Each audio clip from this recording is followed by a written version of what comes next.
beautiful hair. Broken bones and a bloodstained flag. Open road and nomadic plans.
I like the way you try, even though you know you will fail.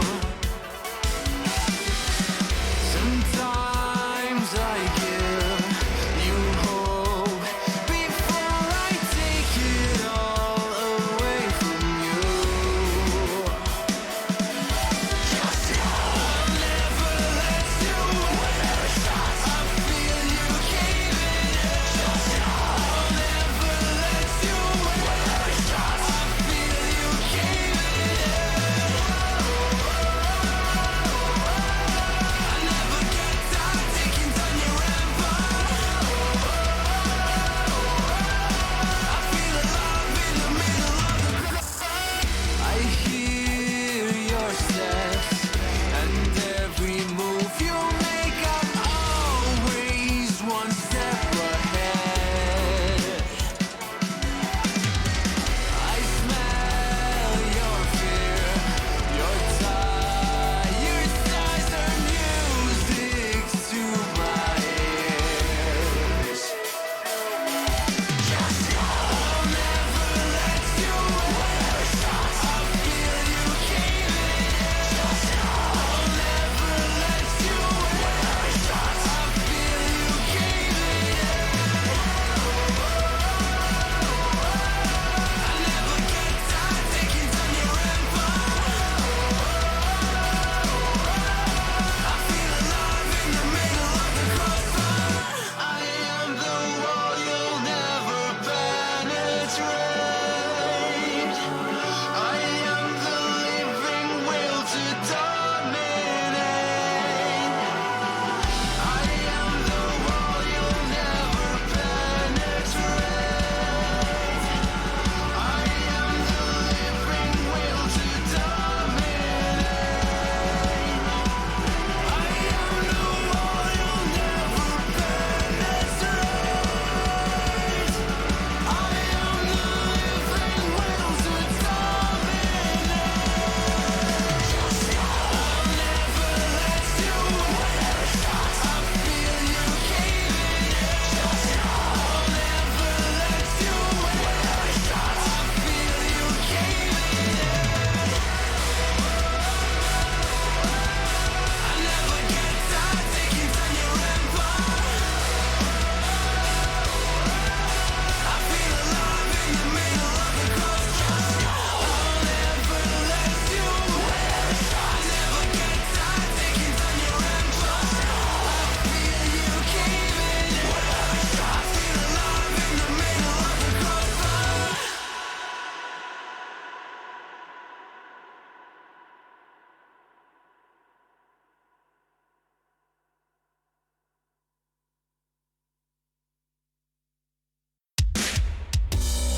From the back roads to back streets, I see you foes trying to trap me, but I don't run like a track meet, even though I'm number one like an athlete.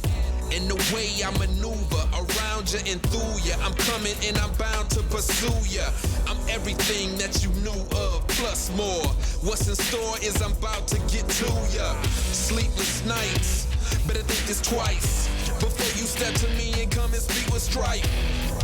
There's a lesson when you breach my life. It'll be chin checking and I'll teach you right. Plenty tried, plenty failed.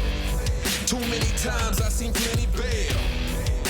And there will be no surprise what I'm about to do when you are looking through my eyes. See many go, see many come. See that they won't bring it to me, son. Try me if you want, but won't be any fun. I'll take the challenge, I'll beat anyone.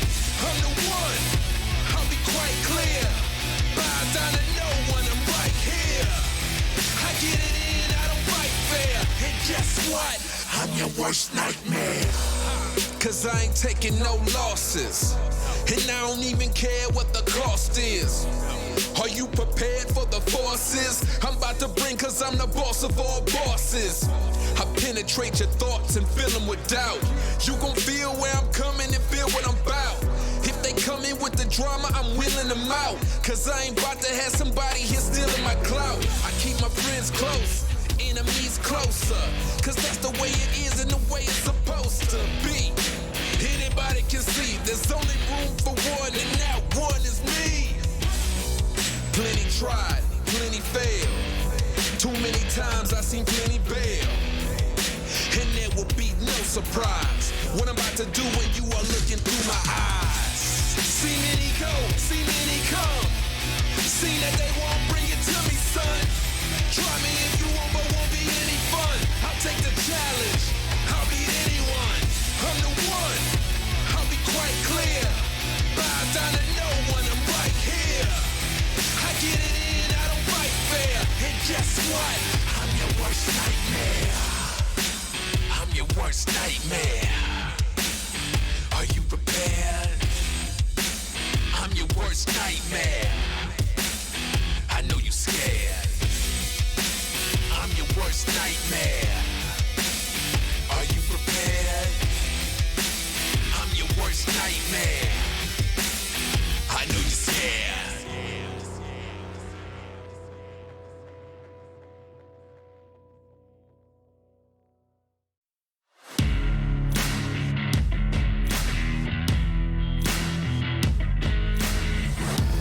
Embrace your destiny, slay your enemy, raise a legacy. No more apologies, trust your abilities, gather the energies. Pull yourself back together, been staying off track forever. Child of the nation, go seek redemption, time for salvation. Today is meant to be day of victory, time for history. Reverse a tendency, fight the entropy, channel your rivalry. You're praying for fortune to come, you're hearing the sound of the drums. It's too late to backtrack, go back, you're back now. Keep your feet on the road and stand up. You've got what it takes to fight back. Don't stop until you black out, out, out. Stand up, up. You've got what it takes to fight back, back. Don't stop until you back out, out. Give all you got, show them how to make a miracle. Stand up, up. You've got what it takes to fight back, back. Don't stop until you back out, out. Give all you got, show them how to make a miracle. Go save your team, be a hero. Take home the cup, be a star. They waiting for you, take aim, shoot your arrow. It's your time to shine, show them who you are. Stronger, gotta go faster, gotta get better, gotta work harder. It's fight or flight now, get up now. Go wake the mold, go for the goal, lead up the stadium, you know how it's done. Stand up, up, go what it takes to fight back, back. Don't stop until you back out, out. Give all you got, show them how to make a miracle. Stand up, up, go what it takes to fight back, back. Don't stop until you back out, out. Give all you got, show them how to make a miracle.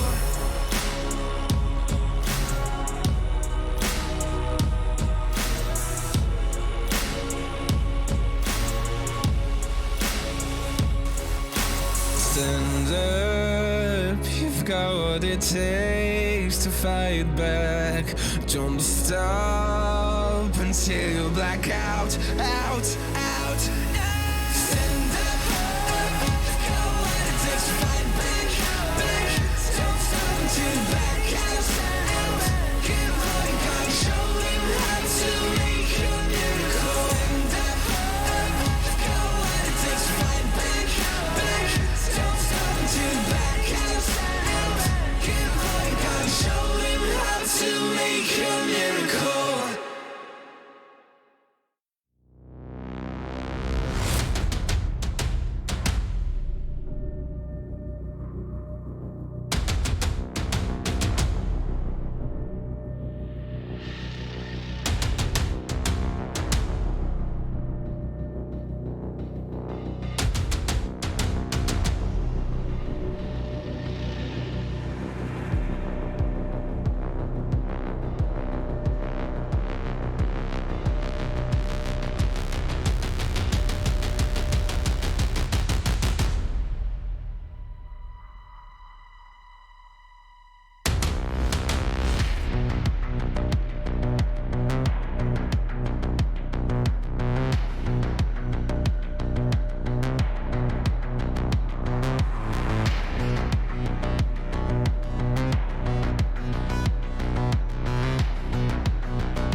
ESL Pro League is brought to you in part by Gaming Malta, Intel, US Air Force, 1xBet, DHL, Monster Energy, Coinbase, Raid Shadow Legends, and CSGO Hub powered by Coil.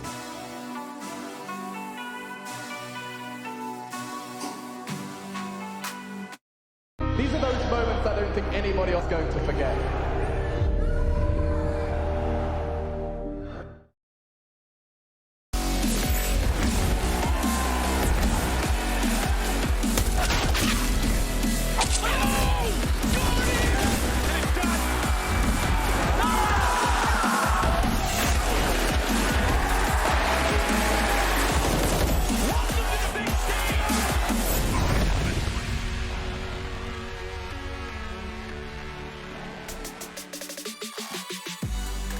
Day 10 of the ESL Pro League season in 14. We welcome you right back here to where it all began. Of course, we start today with OG leading the way in Group B as a 4-0 scoreline. Nice. I'll get it all together here at the end. Complexity 4 is just one game behind them at 3-1. And both the centers and VP in that 1-3 column. Then there's this little G2 team. The little G2 team that couldn't hear at Pro League but did over in Yeah, Cologne. that little guy. Don't worry about that little guy. It's not ideal for the G2 camp. Either way, welcome back, everybody. My name's Trace, and joining me today will be Moses. You might know him as Little Momo. I know him as Jason. You can call him whatever you want, really. He's nice little punching bag of a guy. Jason, what's up? You're such an idiot. Oh, you're a complete moron. Not too much. I'm excited to end this group. This has been a crazy group. I'm actually very happy we got to the last day and things have kind of settled and calmed down. It's not as crazy as it might have been at one point, but this was a fun group to go through. Oh, really? With all the issues that was going on. Yeah, and you know, we look at it, and as we sort of start to edge a little bit closer to the start of Group C and then Group D, we do get into those playoffs. You see that round of 12, the quarters, semis, finals, it all checks out like so, but the the second and third place team of each group will go into that round of 12. Yeah. Meanwhile, that winner will go on straight to the quarters. For Group B, it's shaping up like this. OG, looking hot to trot, Jason. Yeah. What do you think? Right out of the gates, they looked good. They looked solid. They looked more like that form we saw at IEM Summer, not so much the one we saw at ESL 1 Cologne. So this is a good bounce back after a tough performance. Obviously, the big story here, Virtus Pro, G2, both of them starting in an 0-2 hole and never being able to fully recover and climb out of it. Obviously, G2 down there at 0-4, just looking to find a win on this final day. That would be brutal to go out with a goose egg. And then Complexity and Fours taking an opportunity, overcoming adversity. Fours punching perhaps above their weight. Complexity is standing in a brand new player. Oh, yeah. And a brand new coach. And shocking the world. Brand new GM, all that. They got all the fixings, Yep. and they got them all at one time. It's like one of the better baked potatoes you could have, Jason. Yeah, bacon bits, cheese, everything. The sour cream. Shout out to Bardoff for the food metaphors. Yeah, Yeah, straight up. all And the shout out all the to sour cream, all the cheese. Shout out to whoever even just thought of that being a good idea. Baked potato is a magical piece of food. Cooked potatoes. Twice baked potato is twice as good as well. Say it with me. Potato. Okay. Boil them, mash them, stick them in a stew. There we go, Jason. Thank you so much for being a boomer alongside of me. No more boomers, though. We're going to go ahead and bring in sideline time. It's time for Frankie to join us. She actually caught up with League Ops at one point because, well, there's a whole lot going on here. Frankie, are you holding in your disgust She's right horrified by what she's seeing on the screen right now. I would be too. That is a look of disgust. I am a big fan of potatoes, but isn't it boil Shout them, out. mash them, stick them in a bowl, not stick them in a No. steamer, little Momo? Have you ever seen Lord of the Rings? Because you'd be heavily incorrect. Boil them. Just gonna Well, throw I that one have out seen there. Lord of the Rings, but I've only seen it once because I don't have that amount of time left in my life to be able to watch the entire trilogy again. Anyway, I'm glad you're here, Moses, because I imagine Yanko... Are you, though? After I really am. Let's not talk about you though, Trace, Okay, because obviously Yanko's had a bit of a tough week, hasn't he? So G2. Oh, yeah. They are. Okay. They're very much. I was out like, of what the was running. happening in Yanko's life What this happened? week? I didn't know. It all fell apart for him. Definitely fell apart for G2. Frankie, there's a lot of things that could happen pending the outcome of the results today. Maybe talk to us a little bit about what you found out. Well, you know what? I'm not very good at talking about what I found out, but a man who is of course our head of League Ops. It is Michał Slavinsky. So let's find out what he had to say about what it means at the moment for our top 3 teams going into these final matches. We already have 3 teams qualified. That is OG, Complexity, and Force. OG are in the driving seat as they are currently on 4 wins, and as long as they beat Complexity, they are guaranteed the first place in the group. Force are unable to get the top spot under any circumstances, but if they win today, and then they will end up in second place. Doesn't matter what happens in the other matches. If they lose, then they will need Complexity to lose as well in order to finish second. Complexity still has a chance to go first if they defeat OG and Force loses against Sinners. In the event where Force wins their game, we would have a 3-way tie, and it would either come down to map difference between tied teams or overall map difference in the group. In a 3-way tie, Complexity winning 2-0 would guarantee them a top spot, while OG would move down to third. But if Complexity drops a map and wins 2-1, then OG would keep the top spot and Complexity would remain in third place. So it's complicated, boys, basically, is what Mihao is saying. But obviously, you want to come top of this group because you want to go straight to the quarterfinals. Heroic already did that with Group A. Meanwhile, we have got VP, G2, and Sinners. It's actually really important how they do today as well, because they are playing for ESL Pro Tour points and, of course, prize money, Trace.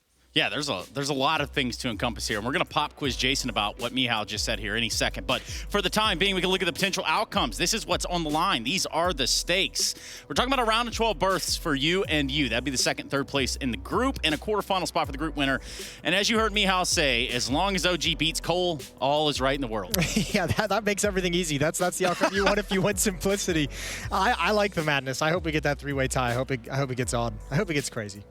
Yeah, and I think at that point, there's a crucial junction. Look, here's one cool thing about all this, and part of the reason why I think it'd be fun to get that 3-way tie is because after the first day, the first thing I said was Complexity had gotten beat on day 1 of this group, and I just said that team is going to get better as they go on. The more matches they get under the belt, that team is going to get better. I know, I can see into the future. It's all good. Wow. Now here towards the last day, this whole stretch leading up to this, they've been playing very, very well. They've come back into this group. They've overcome all that adversity, and they have a chance to get first place in the group. They have a chance, it's crazy. So it's really good to see that Complexity team coming back. It's super crazy to think about. It really is. And for us, I've got 2 more crazies coming right at you. Thick, fast, and full of words. They're going to be our commentators. We've got Chad and Alex down there, way over there. I think they're more over there to the west, actually. Hey, guys, looking pretty tall today, I must admit. Are you doing a Jason Kaplan impression? Yeah, look, Jason Kaplan's not here. We thought we would let the viewers have their height advantage individuals. Hi, everybody. Jason Kaplan here. Great to have you back for ESL Pro League Season 14. All right, shout out one time, Jason Kaplan. With it. We were just standing on boxes. You guys are doing the crate challenge. It's very glary in here to see the screens. It's the crate challenge over there. That crate challenge, I haven't caught the crate challenge. Now this looks really weird. Yeah, it does. It does look weird. Kind of like this group. You guys were just touching on how weird it's been. Well, I wanted to ask, Chad and Alex, I just wanted to kind of throw this your way. What player throughout this group has been the most standout to either one of you? Blame F entry fragging, doubling his entry attempts from the previous Blame to the new Blame. And I like the new Blame. He's been popping off just the same. And I think Complexity, I wrote them off. I said there was no way. So I think Blame doing that has actually given them a chance in this event. And it's not a player per se, but fours. I always had a soft spot for the old fours. So just seeing them battling for a seeding in the top 3 of their Pro League. And Jerry in particular, yeah, definitely. He's a lovely man, isn't he? Great. So that fours has been my standout. He just has good in the interviews. He makes your life over there, boys, so you can actually ask a question and get a good answer for once. So that's quite nice. Rock on. How does it feel to be 7 foot tall, Chad? Is that actually the one? I want to walk around on stilts for the rest of my time. But I tell you what, I also want to just discuss while we have the mic for a second. Get the mic. Hi, everybody. And that's Group C. I just want to let everyone know that's tuning in for this game, which is, of course, the last day of Group B. I just want to also get everyone a little hyped for this group, because I think it might be more chaotic than this. Let's go through them quickly. Na'Vi, FaZe, Big, Mouse Sports, New EG, and with Daps and New Fnatic. Alex, and you've got a new coach, Kita, as well as, of course, Mezzy. It's going to get dirty. UKCS is back, baby. That's hype as hell. Yeah, it's up there. Hey, thanks, guys. We'll get you out of here. Yeah, that's what some say. Some say never even... We're down. Goodbye. Chad. Oh, he's not up there. We're going to go to a break. We're going to come back. We've got this OG Complexity game that Jason promised you. Now, I wasn't sure we could make it happen, but I know for a fact that now there will be a live on 3 in the very immediate future. Complexity and OG. Who's coming out on top in this group? Let's find out.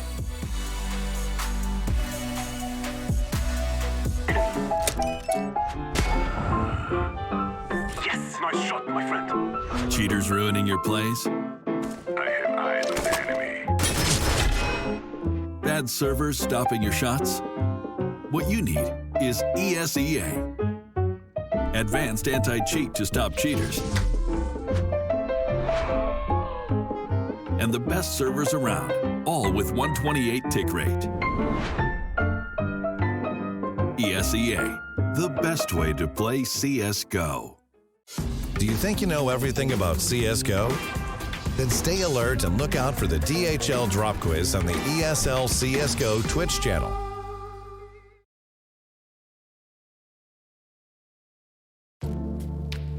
Playing against the best AWPer in Counter-Strike right now. What do you... I cannot see you.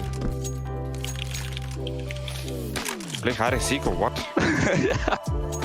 I'm looking for you. Why? No, you're not. Literally not. I was looking for you. No. I was.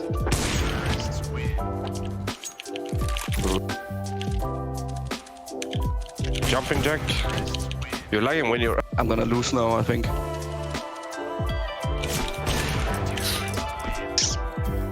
I should never let you kill me. I can actually see you.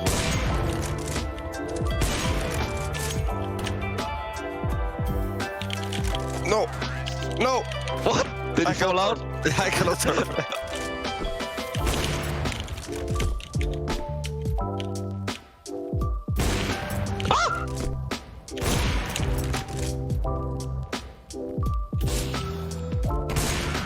You're so like, you too.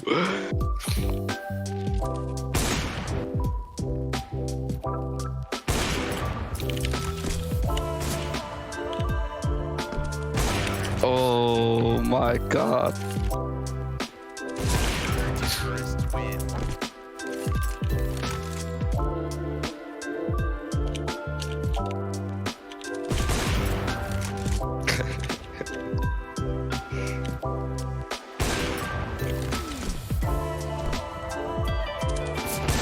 What?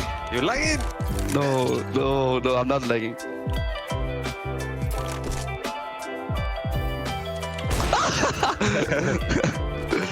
Fuck's sake. Come.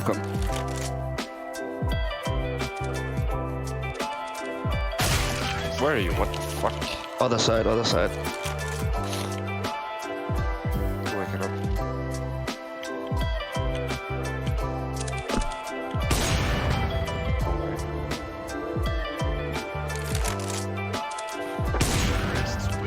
Oh! Almost fell out the map. Yeah, that's what I did.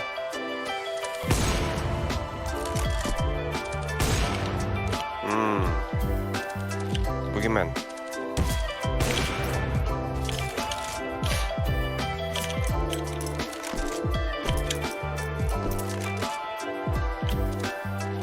Why?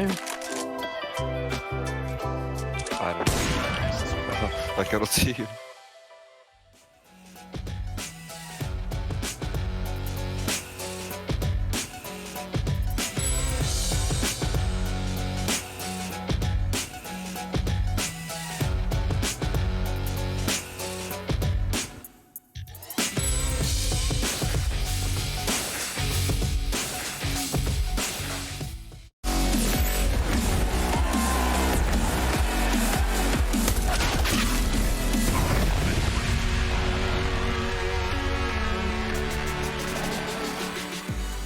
OG versus Complexity, both teams showing up to the Pro League in a surprising way. And we also have Moses with a little smirk on his face. And I would love to know what it is he has to say.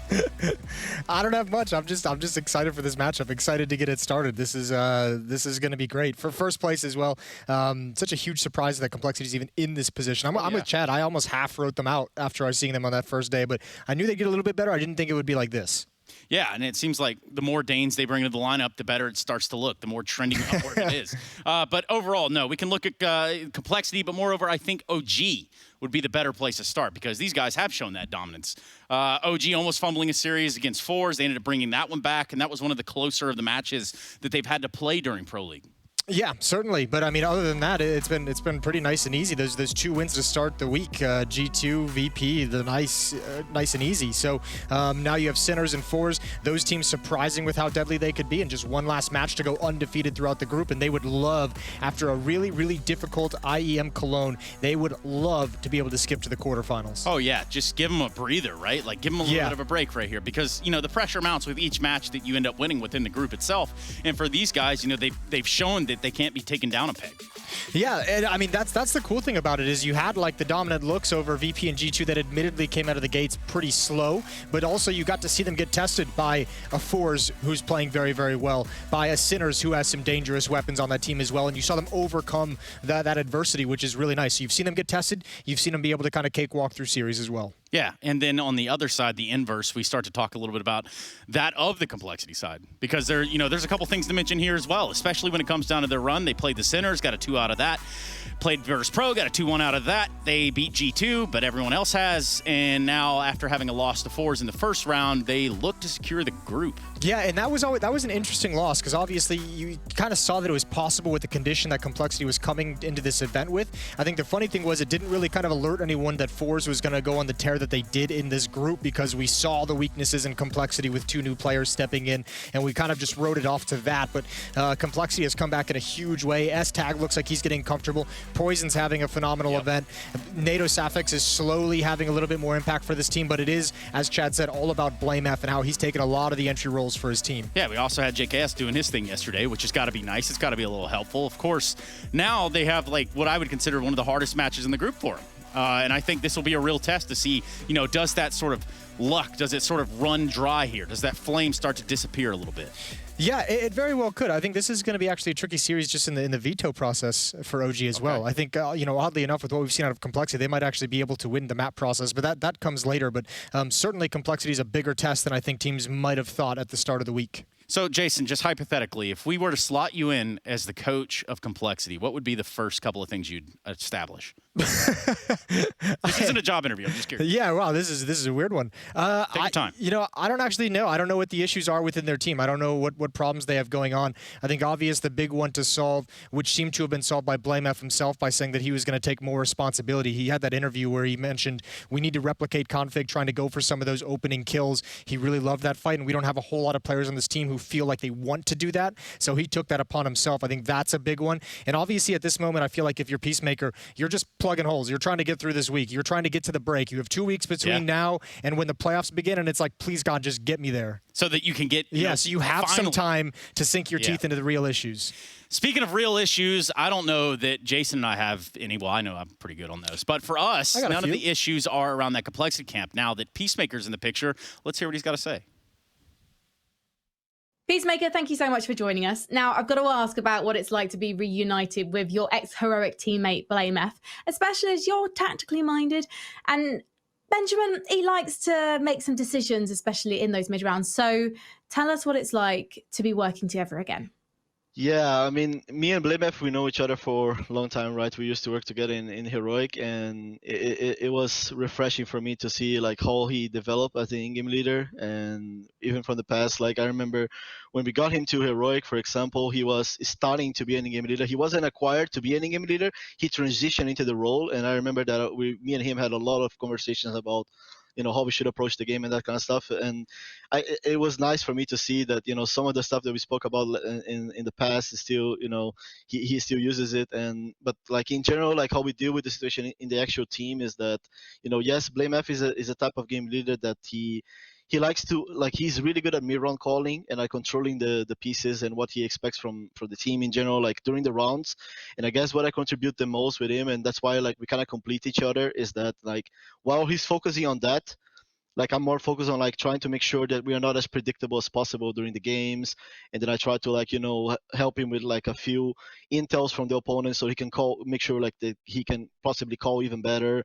And then during the games, obviously I take timeouts and I tell him like, hey Ben, like maybe we should try to switch things up because we've been playing way too slow or way too fast, or maybe I have a read or something. So we kind of just try to to combine each other's styles, and so far it has been really good, and I think the future looks very bright for me and him. Yeah. you know that in your future you're going to be going to the playoffs of the ESL Pro League. We just don't know if you're going to be topping the group yet because you've still got a match to play against OG. So good luck in that one, and thank you for talking to us. All right, thank you so much. Appreciate you.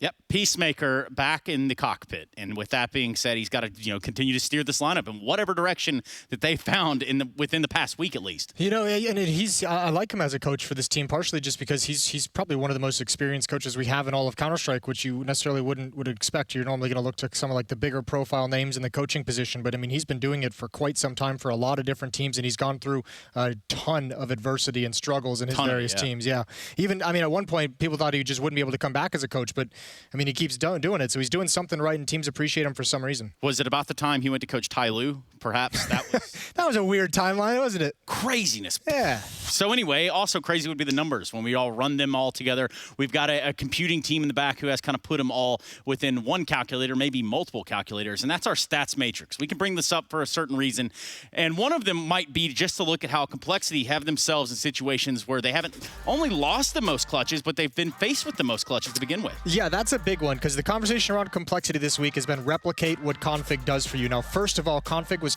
about 25% of your opening kill attempts, and he was winning those at about a rate of 50%. You can see up here, Complexity, mostly due to Blame F picking up a lot of the slack, are second place in the group in first kills. That's not bad. Another area where Config was an absolute beast for you was his clutching ability. He was 14-11 in 1v1s. He was 7-0 in 1v2s, and 2-0s in 1v3s. Now, you're obviously going to be able to miss that, and here they haven't quite been able to replicate it. You can see they're winning. They have the third most clutches won, but they also have the most clutch attempts of all teams here, probably due to disorganization of two new players, and obviously also as well the most clutches lost. So they're still missing out on that clutch factor, but the big one is that first kill, that opening percentage. They've done a magnificent job being able to kind of reach what he provided. And just thinking about how close some of those clutches were, we were looking at S-Tag last night, or at least, I don't know if you caught this, Jason, that play he got over on Overpass where he jumped off the box. Yeah, man. Did a little bit of a misdirection, sort of like the halfback. Yeah, football. walk me through it. Paint me a picture. Yeah, so anyway, so he jumps off the... Okay, let's take a look at our Air Force aim high head-to-head. Thank you, Moses. We've got Blame F and Mantu, rightfully so. Mantu donning the big green, that AWP over there for OG. Talk to me about his impact. Oh, he's been so spectacular in this group. We already touched on Blame F and what he's providing at the moment, not only in terms of leadership, but the opening attempts for his team picking up the slack there. Mantu has been a beast, and he's really only had one off day in this group stage in a series that they kind of struggled to take that victory. But other than that, he's been spectacular. His AWP has been on point. He's done a great job for OG, and he's part of the reason why they're in this position of looking at going undefeated. Yeah, and for that, I mean, that's an accomplishment to say the least. The fact that either of these teams found themselves in the situation they are within this group, I would say is successful for them. They've already locked in their playoff berth. Now, who comes out on top in the group, that's going to be the biggest question. And I have to also ask, which one's got it in their back pocket, saving it for this rainy day? I think you have to pick OG in this. I don't know. I mean, if you can obviously ride the kind of Complexity hype train, but OG has certainly looked like the better team and the more consistent team throughout this group, and obviously a team that's been together a little bit longer, so you give them the edge. But still, a huge thing to play for. This might feel like all three teams being decided in the playoff, and this game doesn't mean a whole lot. Today's day of Counter-Strike, that one extra best of 3 that you can play in the round of 12 instead of going to the quarterfinals can be brutal. Teams like Force, teams like Sinners have been able to cause individual upsets in series. Force has been able to carry it through now. You don't want to meet one of those teams or teams like that from other groups in the round of 12 and potentially have an upset on your hands. So, Jason, I'm pretty sure you're familiar with Venn diagrams, right? So, somewhat. We didn't actually put one together or anything. I just want to kind of talk about map pools and how they could overlap or not even overlap here, because these teams, they do have some blanks within their maps in map pools that they're comfortable in playing overall. Yeah, well, I think the interesting thing about this map pool is mostly going to be, I still think it's fascinating to me that OG hasn't played Ancient yet. They haven't quite been tested. They haven't had to go do it, which is wonderful for them. But you can see here, these are going to be the vetoes. This is OG's veto.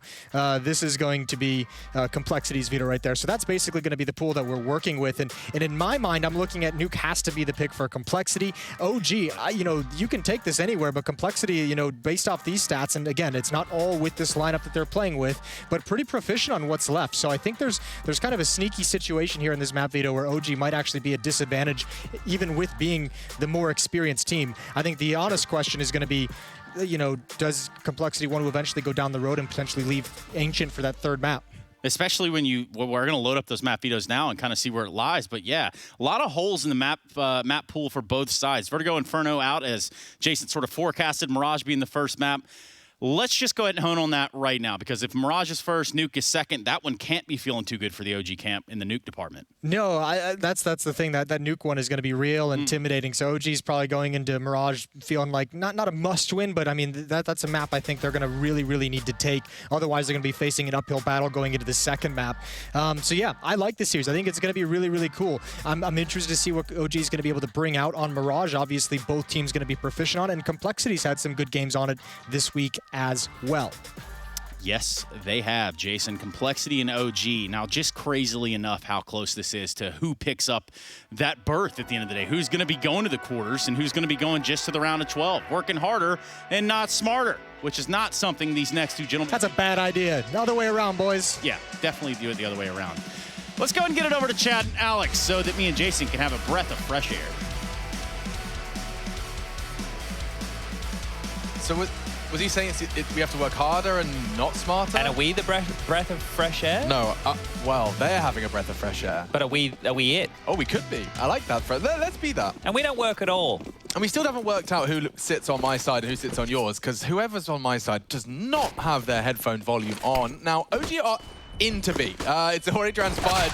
NATO Sapphics with a passive hold, and he greets them with 2 out of the gates. Now, that does make things uncomfortable for OG. Yes, you got the sight. You're going to struggle to keep your numbers up. Valda's pushing for the S-Attack frag, and he should have it eventually.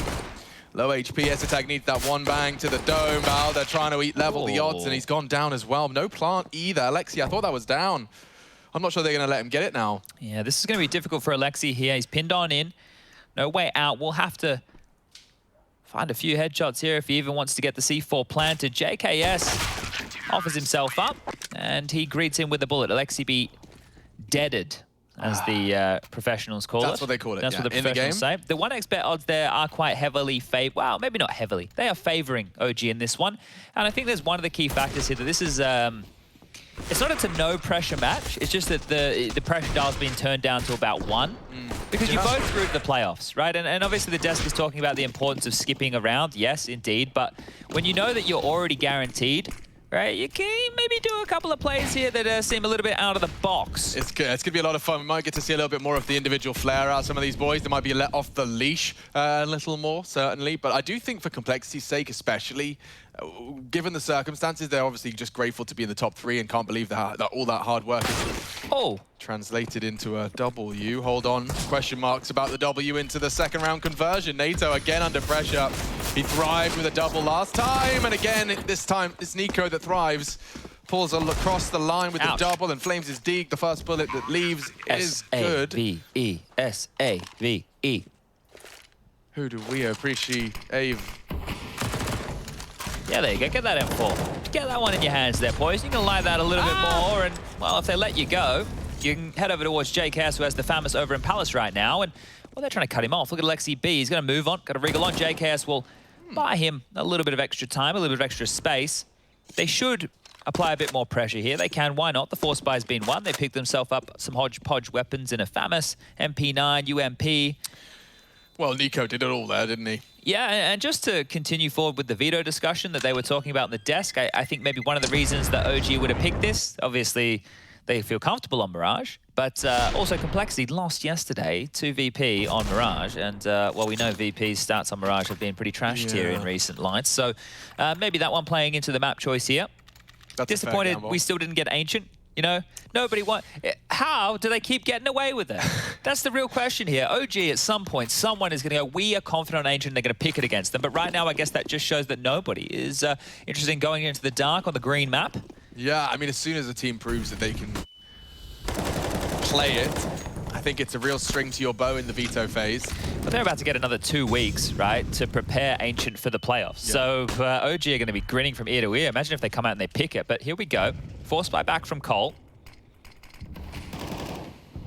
Blame on the scout, and that nade looks destined for success. A lot of bodies congregating in mid is a bit too shy of the mark, and 3 to pop out of this smoke. They're pushing ramp to counter this. Nico could get a lot done here.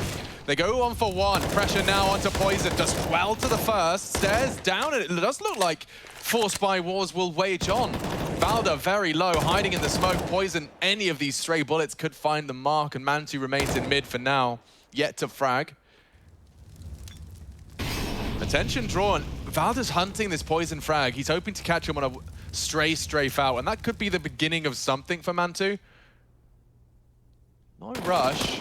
Valda, patience prevails, and all of a sudden, it falls into a 2-on-2. They've leveled the odds nicely. Don't forget, Valda's so low, so he's done well to get the frag. If he can play the objective here and just avoid combat altogether, using Mantu's extra health pool to grab that bomb, yet to do so though. 30 seconds, Chad. They need to scoop that bomb up now. I think they want to finish A here, and JK has given himself a bit of a lurk smoke to play around. They're actually falling on back, and Blame F is going to be catching these sound cues here. JKS through T-spawn to try and cut them off. Blame needs to hit a shot here. They're going to be running up any second. Oh, and he has, but it's onto the healthy Mantu. Everybody tagged now. 18 points of health. Valda loses his, and now just Mantu trying to bait the shot. Blame does not stutter. And well executed into this conversion. Complexity respond with a force buy of their own. Yeah, not known to be a scouter or Blame F there, but a couple of lovely shots to keep these back and forth rounds are going. Volder can buy an AK-47. Flames could do the same. We can get some purchases around that here, but this was good trading out the gate. And I had flashbacks to yesterday's Complexity Mirage foray when they were on the T side. Remember in the early stages, they took that A bomb site control and they lost a 4-on-2 to James AWP. I thought they might drop another here. Obviously very different circumstances. A lot of very early and util free mid control. They just kind of walked up. Alexi's already there, and wow, Nico's no longer. Good catch on short. A little nade as well. Volder's ears ringing. Oh, not Volder. Nado, he's about to be in a lot of trouble here. He certainly is, yeah. Just cowering, flashed off with an MP9. His teammate's losing vision, and he's running out of time. Caught on the strafe. Does stand how does he get strong. that? Yeah, I can't believe he's actually pulled that off. And Blanker's good for one as well. NATO with another. Oh, he's going to be feeling real fly after that one. They've come knocking on his door again, and he's 2 out of 3. Good for it. Yeah, just being able to handle the push. Considering the MP9, he was locked on in towards that bench position, just staying alive, allowing the rotation to come over. And this looks like the pistol round. Alexi B against 4. That does make things a little interesting. The one bullet headshot of the Deagle was promising, but Poison just whittles away nice and quick. Okay, so I think right now OG will bend the knee and they will stop with these force by wars. Complexity stringing 2 consecutive. They should buy themselves a bit of a buffer here. Great kill to kick things off for Esatag, but it was even better from NATO. And you love that defensive smoke that these B anchors drop. You see it there between the van and the backside pillar. Gives them a bit of wiggle room. Yeah, it was an odd duel he was having with Valda as well. Like, that was an angle that Valda had, I imagine, adopted in pursuit of that bench frag, but NATO adjusted really nicely. I was just looking at Rugger's cam there. It looks like he just lives in suburbia. You see the backyard, looks like there's a shed, a couple of kids' toys out there. Oh yeah, I reckon he's living the full... Living the life. Full life. Okay. The package deal. The one we get sold. And he's got a newborn as well, so just, coaching Counter-Strike with a baby on your knee. That would be something. Imagine. Imagine. He's probably doing it, working from home, Okay, like at least in the morning scrim. Sure. I'm with you. Respect. I'm not quite ready to look after myself, never mind another human being. It's not easy. No, step by step. Now, is this a pure eco, the purest of them all? Yes, look at it. Nothing purchased whatsoever here, and we know what these type of rounds mean. Slow crawl, allowing the CTs to limp out their utility. You can see already smokes dotted across the map. You're hearing the grenades explode, more of which mollies will get thrown out in the procession. And the idea here is just to make sure that the CTs do have to reinvest. The last thing you'd want to do, run on into an area with some Glocks. All of you die to, let's say, the NATO Suffix MP9, and they all have their nades. So that's when money can start to swell here for the CT side. But let's see, NATO, how many can you get? How much money can you make? Oh, they're going to run through that. NATO gets the info early and starts popping some heads. Does well for the second, the third as well. Go on! Deagle doesn't quite come out quick enough. So 3 is the magic number for NATO. Does fall. He was the only one with it equipped with the SMG. So truly nothing lost for Complexity and no bomb plant for OG. So that's a win for the CTs for now. And we're going to get into our next gun. I'm sure that NATO was wanting to die there, right? The fact that he now gets a lovely upgrade. He's dropped the AWP across to Poison. They're balancing out the finances here. Things are looking good for Complexity out the gates. Now, we will be keeping our eyes on the Fours Sinners game as well, as that has the most implications on the outcome of the group. G2 versus VP. That's a dead rubber. Nothing matters, at least for the top end. G2 could salvage getting a win. Yeah, they've been looking for answers everywhere. Oh, the AWP head-to-head. Yeah, they might just run on this. Why not? You're not normally expecting that pick to come so quickly. B site is open for business, and if ESL, if he goes down here, it's going to really condemn his squad to the all-out save. He's got to be careful. Look, Native is behind them at B. Already? Yeah, he's pushed behind, so I don't know what the plan is here, because if NATO's able to lock the door behind them, and they could have taken Nico out there maybe, but this makes saving harder. JKS has been tasked with pushing around towards T-Ramp. Blame is going to be on the heels of Nico now. They have to deal with him if they want to hold on to their guns, but this is the OG second. There you go. So you take down Nico, you force a full buy out of him. I reckon NATO could be good for one if he sticks around. Yeah, they probably will exit in his direction, and the fact that Mantu has this AWP, he can stay within the bomb radius and survive. Look at his HP, 96, no dramas. Got a lot of util there, Nate. You fancy your chances? He's going to get walked on a little bit here. Okay, well. Gets away with it, keeps hold of all his goodies, and it's a second for OG. Now that one just kind of came out of the back of it, a head-to-head, as you highlighted. Poison and Mantu just scoped up. Poison opting for that same mantle that we've seen Mantu actually opt for often on his CT sides. I was going to say the exact same thing. That's a nice little maneuver there from the AWPers. Pop their head up towards the van, get a quick shot and get away. Poison's been caught in the act here, and immediately the double AWPs have been brought out.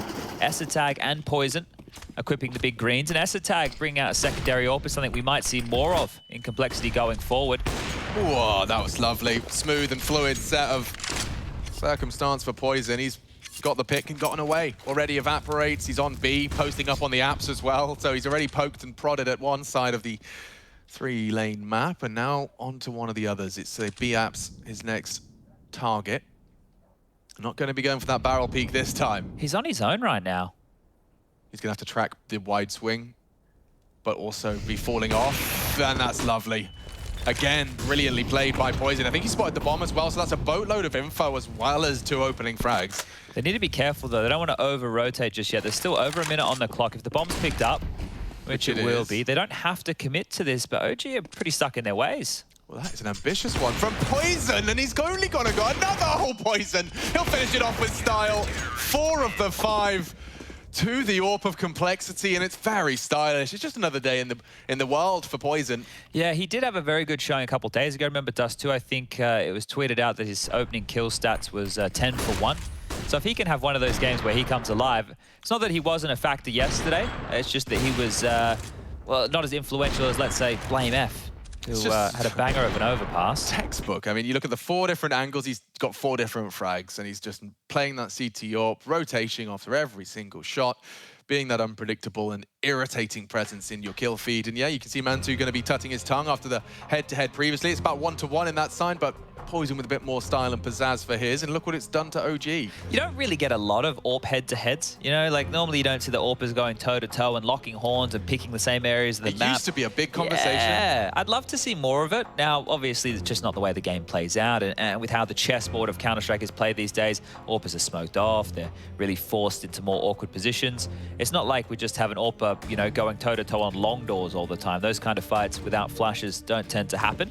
But OG, well, we're going to have to go back down to these pistols here. They've got a few smokes to work with, a couple of flashes as well, and the nice moves used by Poison again to mantle on up towards short. So the fact that he's been able to consistently pull off that little jump is giving him this angle to work with. And here's Flames. Flames has been looking very scary in the OG games.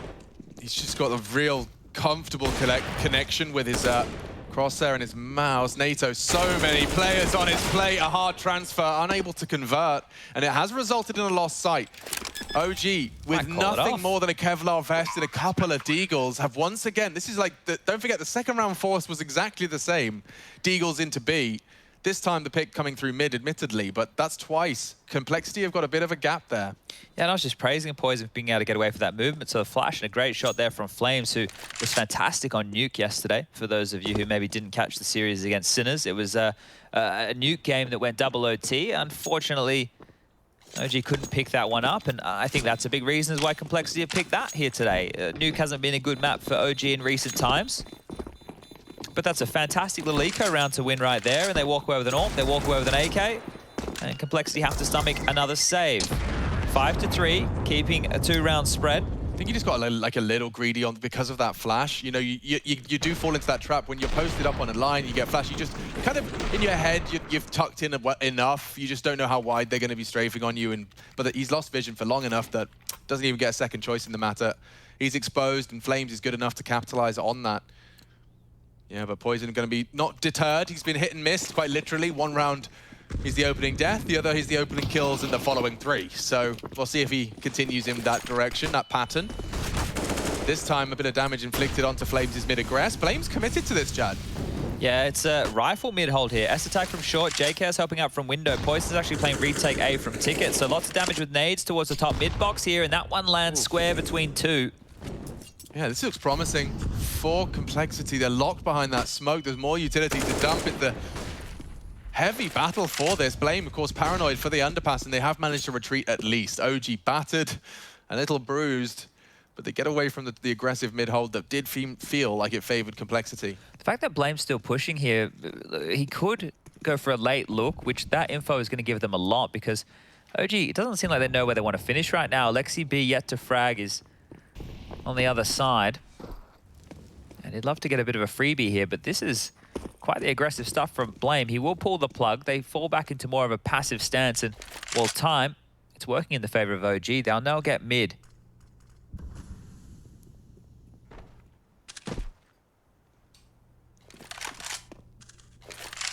It's Blame's responsibility to at least call the vulnerability short. And now he's smoked off, so S-Attack is going to be on high alert. NATO battens down the hatches as well. Bomb's on its way, traversing to B in a full 3-2 split, a 5-man commitment, 25 seconds, and to receive them, just 2.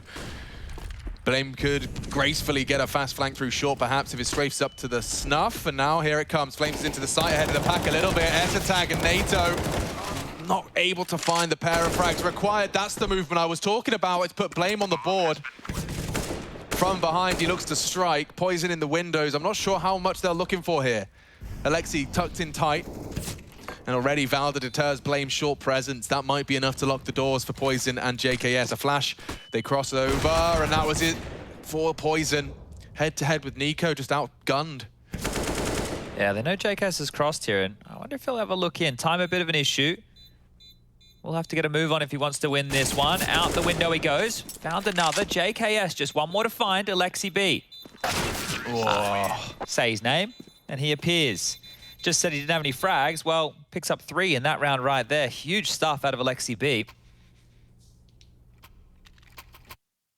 Yeah, solid recovery out of OG. The way that started, it felt like it could have ended in a really clunky, mismatched execute. In the end, just restart, smoke the window again, walk up short and start as if the round had just begun. Yeah, look, they used all their nades early, or a lot of them, right? So they had to use the run boost to try and use a little trick to get on out, and oh, that one's panned on out quite nicely. So just getting bombarded on this B bomb site here. JKS gave it a crack. You don't see too many retake attempts coming in these days, so we appreciate that one.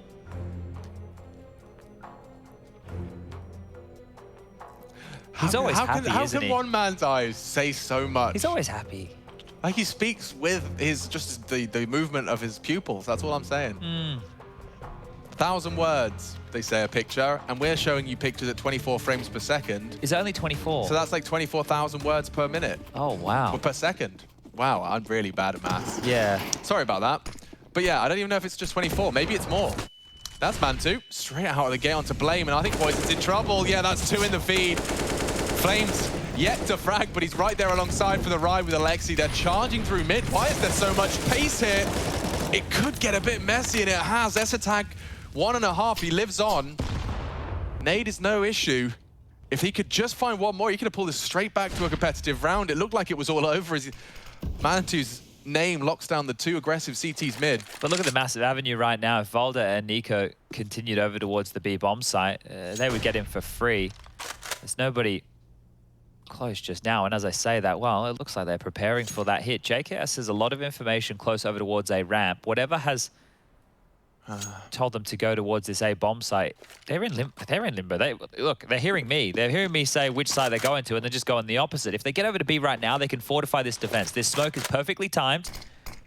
It won't be disrespected from Valda, so they're just going to cut and stop for about 20 seconds. Still plenty of utility right now for OG to set up and execute. Mollies, smokes, flashes, they have everything they need. Oh, this nade, this could be juicy. NATO, that looks promising. Re-smoke as well, huge chunk out of OG. This is shaping up to be very, very dangerous. They know it's B. The combination of the smoke and the flank from JKS leaves OG really on a knife's edge here. The spray as it fades. Oh, they're losing so many players. They're just getting poked and prodded. NATO to finish the job. And it just leaves one man, Mantu. He started this round, but it's JKS that will finish it. That's a big conversion from Cole. That's huge, right? Look, one moment they were going B, the next minute they started to lean back towards A, but the fact that they settled on that B bomb site, they used their utility, that was perfectly timed. I think OG were just about to pounce as that first smoke drops, the re-smoke HE, and the jump on up here towards the balcony position. An absolute work of art for Complexity. Well, I mean, what an adaptation. I mean, that's what CT's dream of, right? When you lose 2 opening frags, you talk it through. I mean, they made the very best of the resources they had available there. JKS, I imagine, was a big part of that in terms of the communication of when he felt like he could push T-spawn. Yeah, if he has all that ramp control, right, a good idea to be hedging for that B site, considering they're trying to bully it time and time again. Let's see what implications that has on OG, right? If they're going to now try and hit maybe middle a little bit quicker with more numbers and pounce quicker onto a bomb site. If they're going to go towards more A executes. Haven't seen much of that, really, actually. Really has been a B-focused first 10. Now, right now, Alexi, he has the leash on very tight. Look at the purchases into this round. They're very late out of spawn, buying some bits and bobs, but conservative at best. So, yeah, that just seems like a late call or a late conversation. Well, they have won 2 Deagle Kev force. True, and going over towards this B bomb site, so why not try again? No Kev this time, but a bomb plant certainly wouldn't go amiss. Tag prowling with NATO. This crossfire so far, this Danish duo have definitely passed the first few tests OG have laid down on them. And again, similar routine. NATO looking for the info, gets a lot. Tucking in, Tag the first contact and chipping away at the Danes. Those pistols start to connect some bullets, and then, yep, that's the first. If they could find Tag, that bomb isn't going to go down anytime soon. Rotates in, Blame and Poison are here, and just call this one quits. OG, they'll take a frag. Yeah, I think they're happy to get anything out of this one. I'm just surprised to see such a conservative approach, but I suppose that's the case when the loss bonus is still towards the tail end. Needed to make sure they have all the goodies. We know Alexi B likes to have his utility here for the map control. Watch them just do a rush with all their util on their belts. That's the thing, right? Now that Mantu has the AWP, if they just do something fast and they've got all these nades, you'd have to question what the decision-making is. But I'm sure we'll just see Alexi go into a bit of a default spread. Top mid smoke being lined on up. No mid push from Complexity this round. Just a standard hold. JKS Poison tending to A. Blame with a rifle. Tending to middle, and on the jiggles has to be very careful here. Has no help from short or connector right now as NATO and Tag are starting a little bit of a mission up towards these B apartments. Flashed in early info. This is going to be called quick. Ooh, and a big conversion for Blame to find early. Valda just trying to accelerate through that connector smoke, and he's been caught on a bad timing as he mantled. Look at JKS pushing as well. Yeah, very, very early for him to be this far pushed up. I don't know if Nico's ready for this flank. I mean, how deep of a clear will JKS go for? Will he continue the push? Is he happy here? It is a very powerful off angle to sit and reside within. It does mean the ramp is open for business. Poison's going to have to be alert. It kind of feels like a nice secret agent position for JKS to keep, right? If they do try and go mid to A, he can pop his head up late. He can go for a fast flank as well if they start calling lots of presence. But That smoke towards short is going to negate the push, and there's an AWP head-to-head as they will siphon straight up through that connector. Blame strikes again. Cops a nade for his troubles, though. I'm dialing Secret Agent Savage. I need it now. He is tucked in. They're looking at Palace, but have they considered ramp? That's where Nico came from. That's not where his crosshair's going to be lying, and down goes Nico, tucked in tight by JKS. And Opkin good. Complexity win out the half, 8-4 already. And look at OG, they've once again been sent to that economical... it's a pit. The Shadow Realm. Yeah, it's no fun at all. It's spiky. There's a dripping tap somewhere. Do you ever think about how crude like a lot of those traps were back in the day, where they just like dig a hole, they'd have some just sharpened sticks or logs, probably a bit bigger than just sticks, and then they'd cover it up and you'd walk along and you'd fall on in and get they'd also stabbed to put death. nasty stuff on the sticks just to make sure poison, the wound right? got infected. Yeah, it could be poison. Venom. Anything that's just going to make that wound gross. Not going to see too much out of this round from OG. Once again, they're throwing bodies, this time to mid. Bit of a mix-up, bit of a variation. Blame's dead. And so is... Wobbling now. ESL getting a little wobbly.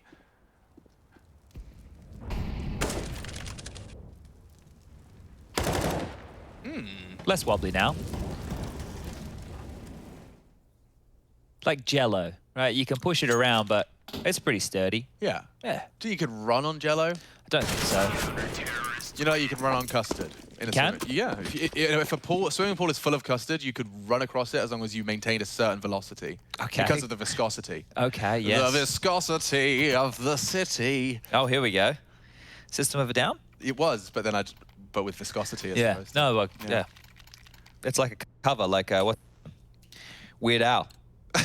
Well, yeah, dude, he was... one of your idols? I found him entertaining. Okay. Double AWPs again here.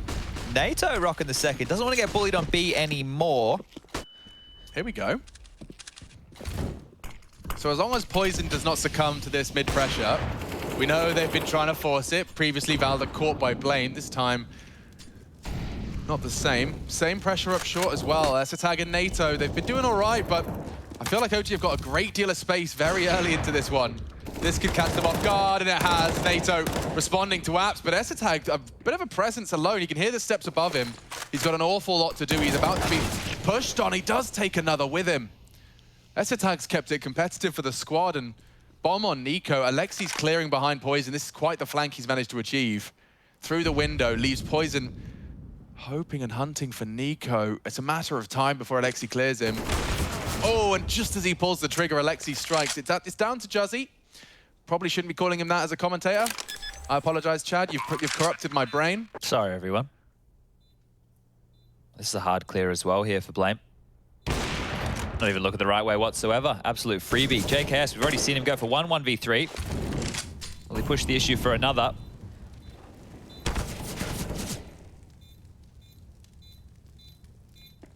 Doesn't really feel like there's a way in. The fact he's been peppered and pushed, and now all eyes can be on him. Molly's util dropped will completely send him packing.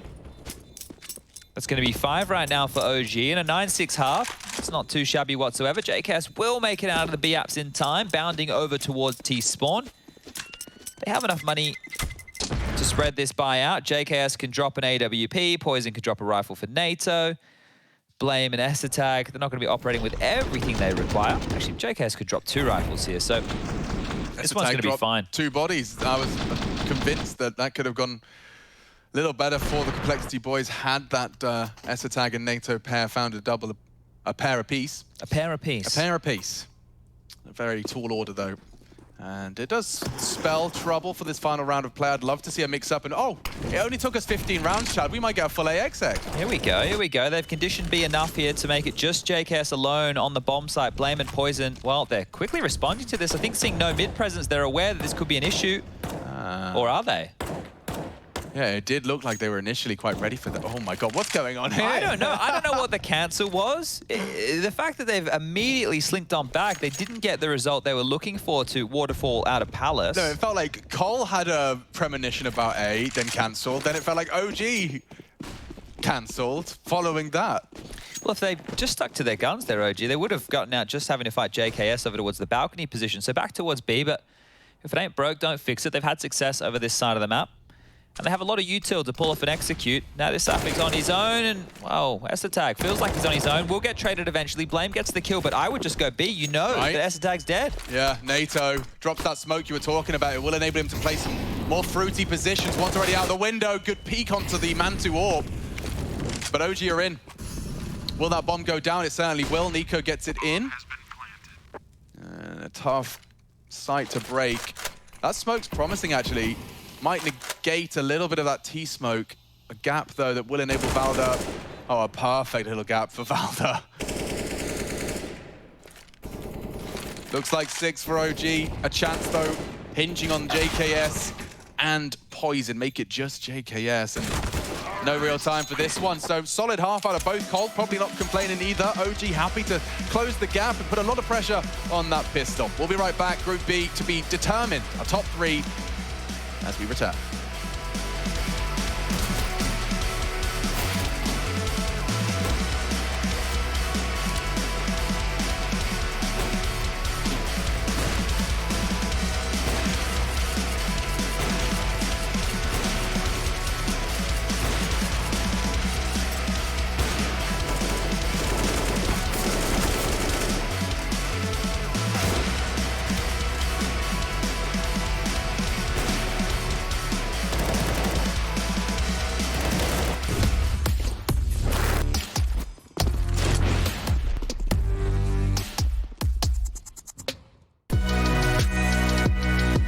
Future Pros, Nuke is one of my favorite maps.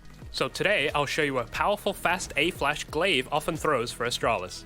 This flash works wonders for a hut rush. Communicate to your team you have a god flash and politely ask them to rush hut. First things first, break out the window on this skylight.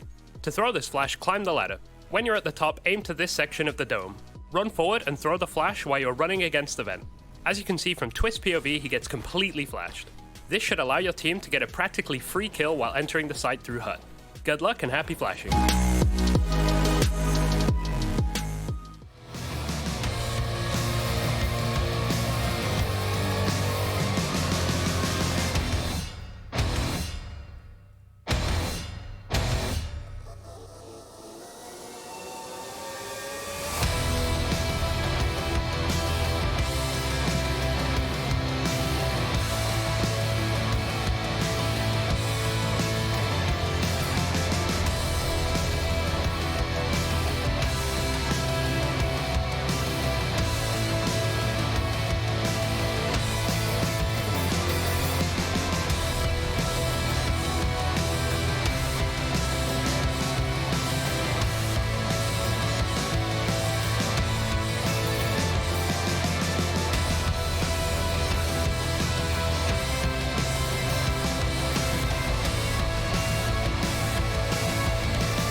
It's the power of stand-ins versus the power of friendship. They clash tonight in a battle for the top of the table. That's right, OG, they are, I was going to say down. I'm not even willing to commit to down. But 9-6, it's a solid lead out of Complexity, and it's a product of their solid defense of that B site. A lot of pressure out of OG early, and NATO Safix and Esatag, your two new additions, this brand new pairing, have at least, you know, proven their worth in this first half. I'll give them a pass mark. Pass? I won't, like a C? Yeah, they're not getting anything more than a C, I don't think, for their B defense. I think Poison also contributed to a round they lost over there, so maybe a C+, but 1xBet odds still favoring the Sunflowers.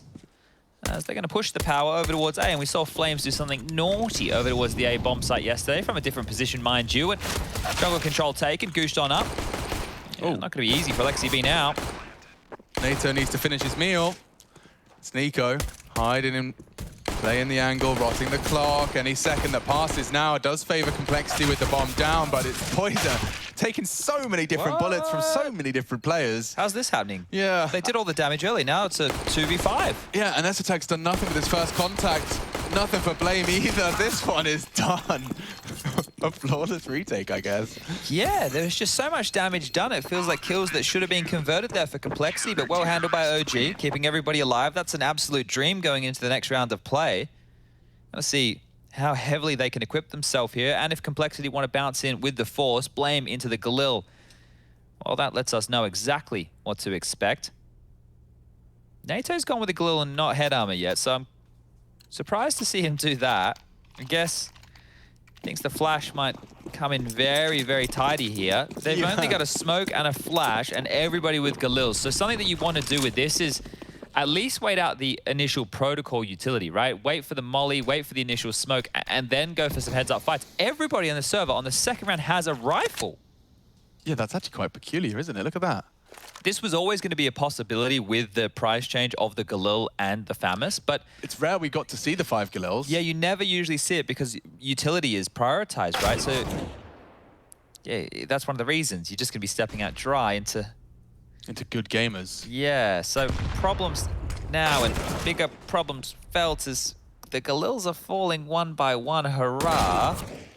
Hurrah. JKS gets one, but I don't think they're getting many more here. Volder is going to trade out another. The bomb, if planted, would be brilliant, but NATO presents himself to Mantu, and he doesn't miss those. Call that 8 and call that Complexity in the dumps here with their finances. So everybody wanting to go for the rifle, giving them no utility, nothing to really work with. You don't see that approach too often. Something that I at least flirted with as a thought experiment when this new economy change came in. If on certain maps, let's use maybe Train as a better example, or maybe like Nuke with Event Drop. If on certain maps you were able to full eco on the pistol, right? Rush a bomb site, or at least be able to manufacture some way to get the bomb down, right? Even if you lose the rounds, you're getting the 800 plus the 1900 loss bonus plus the 800 you had on the pistol rounds, right? You'll be working with Galil, head armor, and utility. Right? And then your second round, as we know as how strange it is. I'm just surprised. I guess a lot of people don't want to concede the pistol by not buying armor. When it's considered a coin toss as it stands. Yeah, so I don't know. It's strange. I guess they think that maybe they can... Oh, Jesus. Getting ripped away there. Flames up the ladder. We see a head get torn off. And now we're tied up 9-9. So that lead disintegrated right in front of our eyes. Right. We'll be getting into the nitty-gritty then, shall we? I might want to... Oh, wait, we'll wait for this round because this is a business round, and then we'll get into the actual business of how the group is going to unfold here. If you guys missed the start of the show, you'll have missed the context of what today's matches mean. G2 versus VP means nothing, but the other two, they definitely mean something. But let's see. Complexity, first gun round now. They have some utility behind these rifles. NATO Poison towards top mid, JKS over towards Palace. And event boost here for Mantu. Late to the peak and flashed off regardless. 3 players here wanting to contest. Volder and Alexi doing their best to soften up through the smoke, and soften up they will. And more punishment on its way. NATO is going to have to extinguish there. That pulls the smoke out of his utility kit, and he's in fact completely exhausted his funds. So it's actually a great find from Blame. Wow, perfect timing. Mantu, just as he was trying to elope out of that mid-fight, Blame pokes his head up on that new bench. New. Can I call it new? I think it was January of 2020. Yeah, so... I'll have to double check. I'm looking at some stuff just because it's been... Oh, I don't know if that sound tick's been reacted to by Alexi. He will address the advance of Blame. All right. Find ourselves halfway through the round. It's round 19, and we're still in that 4v4. These rifles and utility belts have been rather weary now. You can see a single smoke for the boys of Complexity and their T-Attack. It's going to be Flames pretty isolated, actually, and a good smoke. It does just mean that Flames has to do it all from CT. Playing spoiler, would love the wallbang triple. Poison's planting relatively safe unless NATO doesn't bodyguard. Oh, wow, that yeah, could be good. Him. Oh. What? What? Hit the lip of the box. Oh, I got trapped on the top. Hard done by there. And now it's time for the retake. AWP shots being evaded for now. OG's retakes, though, they often just seem to fall into place. And again, 2 bodies have been dropped, and JKS is playing 1v3 at that point. NATO to come up huge. Good luck, mate. I don't know where he is coming in, and they've found him. No issues for Flames. Yeah, that one right there for Complexity. They get into the site, it just feels like they didn't have a good idea of what to do afterwards. So given enough rope to hang themselves, and the scoreline now 10-9. And this is where I'll read you guys a little bit of the email chain that we get today to let us know the context of today's matches. So this is a short summary for the OG Complexity 4s trio that are all already in the playoffs. It's now just going to determine who places where. So for OG, they will be first if they win, or if they lose 1-2 and 4s win. Okay? So if OG win, or if they lose 1-2, that means they're a map in this series, and 4s win, OG will get first in the group. We'll focus in on this one. I'll keep updating round after round. And we'll check in on that 4s game as well to see how that trend goes. But yeah, Complexity, it will be relevant if we do see them convert here on Mirage. Is that 2-0 scoreline? The fact that they can have their fate entirely in their hands, I think that's pretty exciting for a team that most people expected to be in G2 shoes right now. Coming into our last day of play. Oh, these nades. Great utility damage here from OG. Really just softening them up before they can get close. I want to check in on that. I actually have it in front of me. OG. See the 138 at the high end. That's from Flames. Oh, the push. Look at this. Nico just taking the ball by the horns right there and flicks around for a second. That came from nowhere, and that's going to leave Complexity spiraling. Mid is no longer their property. 3 players of Poison, JKS, and Esatag isolated. No map territory. They have a lot of time. But where can they possibly finish here? Rejigging the CT setup, OG have evacuated middle. Yeah, and Alexi's addressing the potential for that fake smoke. You can see just quickly, quite alert and aware. Nico on the jiggle could go down. He's been caught out, and a bit of a mess of the sprays from both of them. Nico, 25 bullets, upgrades to Esatag's AK, and will use it to good effect. Oh, they're looking Palace. I think JKS is still doing the lurk. He's able to get one out of his mystery location. But that's it. It feels like OG are going to steam ahead with this one now. So just to build on what Alex was saying there, Complexity can get first place if they win 2-0 right here, right now. Or if they win 2-1 and 4s lose. Okay? Very important to keep that in mind. Now then.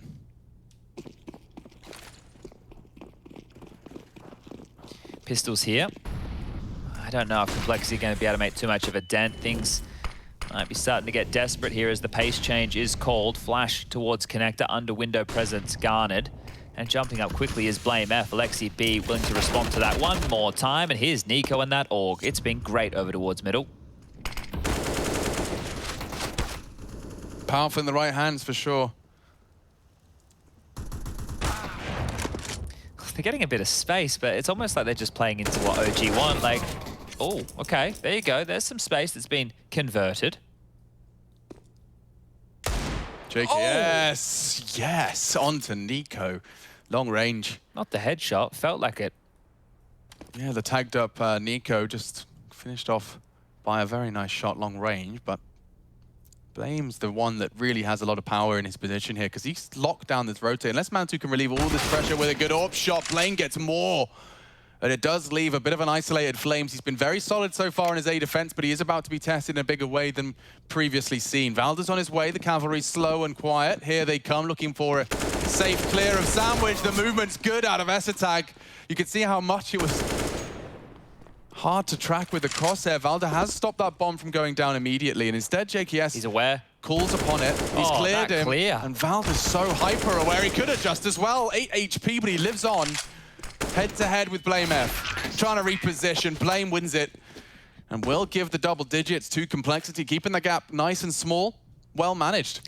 Well, that was just the pistols. That's a great round. That is an absolutely massive round there for the big man himself. Flame. Yeah. Yeah, the window kill and then getting the Mantu frag as well is what alleviated a lot of pressure. So huge stuff from Blame here. The Tech 9, we're seeing it getting more and more use in recent times. This one from JKS, I think I overreacted there. I thought it was a headshot. It was just a body shot, but still a necessary kill in the scheme of things. Wiggly. Yeah, Esatag, he's a bit of a movement criminal. We have 2 very good players as far as the movement goes in the server right now, and NATO's loving himself. You know, he's out there having a good time, getting fired up. On the other side of things, the face palms. Get the duality right there. The smiles and the tears. Maybe not the tears. Not just yet, anyway. No. Once we get to that quarterfinal stage, which of course is exactly what they're battling for, you can teleport right there with a win today for these boys. Yeah, miss a whole round of competition. Certainly a big bonus in the grand scheme, considering, as Jason was discussing at the desk, the curveball teams that are already in positions to qualify. Important round here for OG, more so than it is complexity. Well, it's important both ways, but OG's money situation, only 1,900 as a loss bonus going into the next. They've invested into double orbs, which is costly at the best of times. Maybe if they lose sight early, we could see an early save call here. Looks like they're posturing for an A piece complexity. Poison tasked with watching any flanks. Esatag just babysitting B.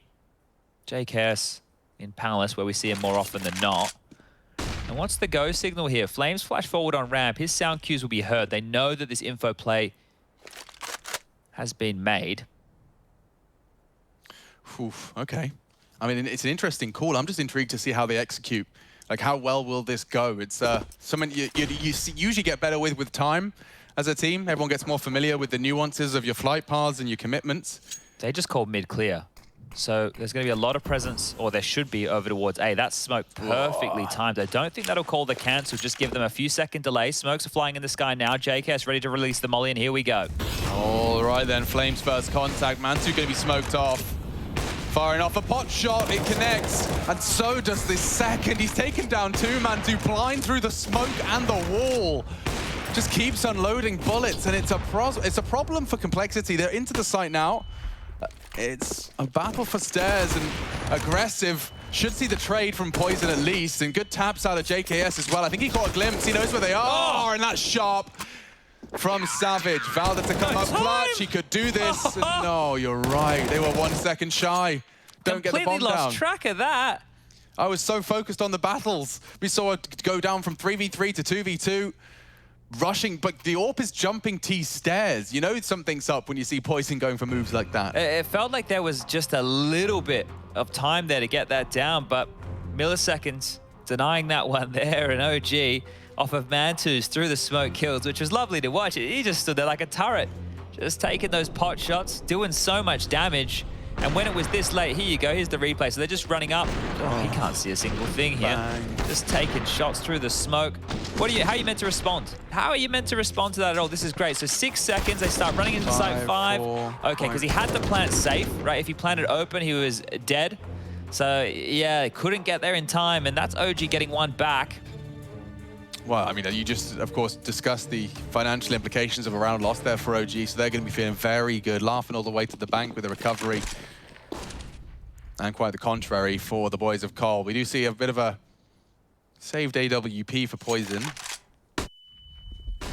Those flashes, you know, they're so pesky, especially when you've seen Flames peek off of them before. And Complexity have noted those sound cues now, so a bit skittish. Flame, oh, isolated a fight here. Had a real opportunity to win that one. We'll have to tuck back now, and a leg shot's in play. Look at this from Poison. He wants a crack. Yeah, two lovely wall bangs on two very different sides of CT. Good tracking out of Poison, very nice. And you can see the panicked reaction of OG. This is a big congregation of players. This could be chaos. He's already seen the barrel. He knows there's an AWP close. They're tucked in, both of them stacked up. This could get messy, very messy.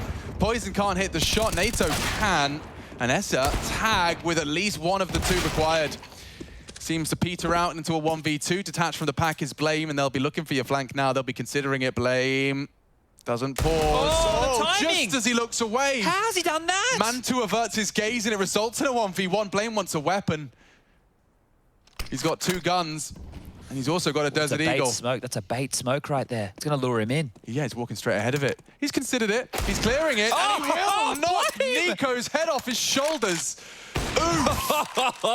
And the two, like, low buy rounds, the Tech 9 round, and now the 1-on-2 with the late flank right there from Blame. Both Blame. Massive impact in the late stages of this one. Here, look, his teammates, they've had to work hard to make this close. And the timing there for Mantu, what a nightmare. The bait smoke from Nico, and Blame's real hard clear. Great play from him. Yeah, he's 2 for 2 in hero moments for the boys, and he's kept the score the way it stands. Oh, look at what that has done to OG. Oh, dude, and if this goes wrong, they're in a very uncomfortable spot. Run boost mid. Yeah, this is already feeling awkward. The flash from Poison over, the boost out, and the smoke will start to dissipate, and that's when Alexi B needs to find something magical here. Fading the Finn, he's forward. Ooh, this could get awkward if he... couldn't quite find that first headshot.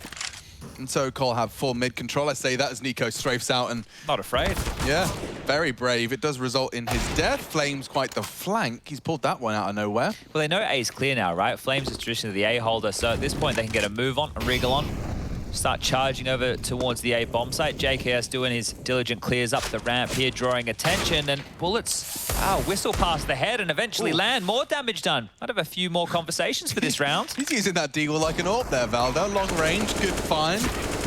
OG have been very, very comfortable on their retakes of A so far. I don't know if this is going to be the case, though, considering the finances. And definitely safe. I just saw an AWP recovered by Mantu. Definitely safe. Run to the hills.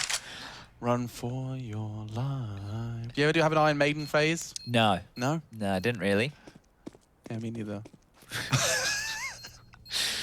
I think I like the artwork. That was why I got pulled into the heavy metal gang. They do have good T-shirts, and they're the kindest. I've worked at a lot of festivals selling merchandise, and the heavy metal fans are the kindest when asking to try on T-shirts. They use their manners the most. They do? Yeah. I believe that. It's very gentleman. There's also a lot of etiquette in the mosh pits. In the pits, yeah, for sure. You know, it looks quite vicious from the outside, but it's like a pit bull, you know? Once you get them, once you're in there hanging out with them, they're just cuddly love bugs. Yeah, who love to throw fists. Yeah. In an affectionate way. As soon as you're down on your bottom, though, everyone clears. They pick you up. And you go again. But this save is actually huge right now. This is a crack that OG wouldn't have had otherwise. And while we do get a little bit of a I thought that was the side update. stream, yeah, don't worry. Well, maybe do worry. Because if G2 get a win, the social medias will go wild over that one. Otherwise, we don't really care too much. But the Powers pushes in, and noisy about this. Nico needs to find JKS. Interesting. Double push. JKS would be hard-pressed to do more than that. Flames very quick, and using that AK to great success, it has already made Complexity uncomfortable. Yeah, well, the 2 saved rifles now equals 3. And really getting to work with quite a strong round now, OG. Who would have thought the 2 saved guns from the last could apply this much pressure, but an important round here because Complexity don't have a bank, and they're quickly going up towards the B split.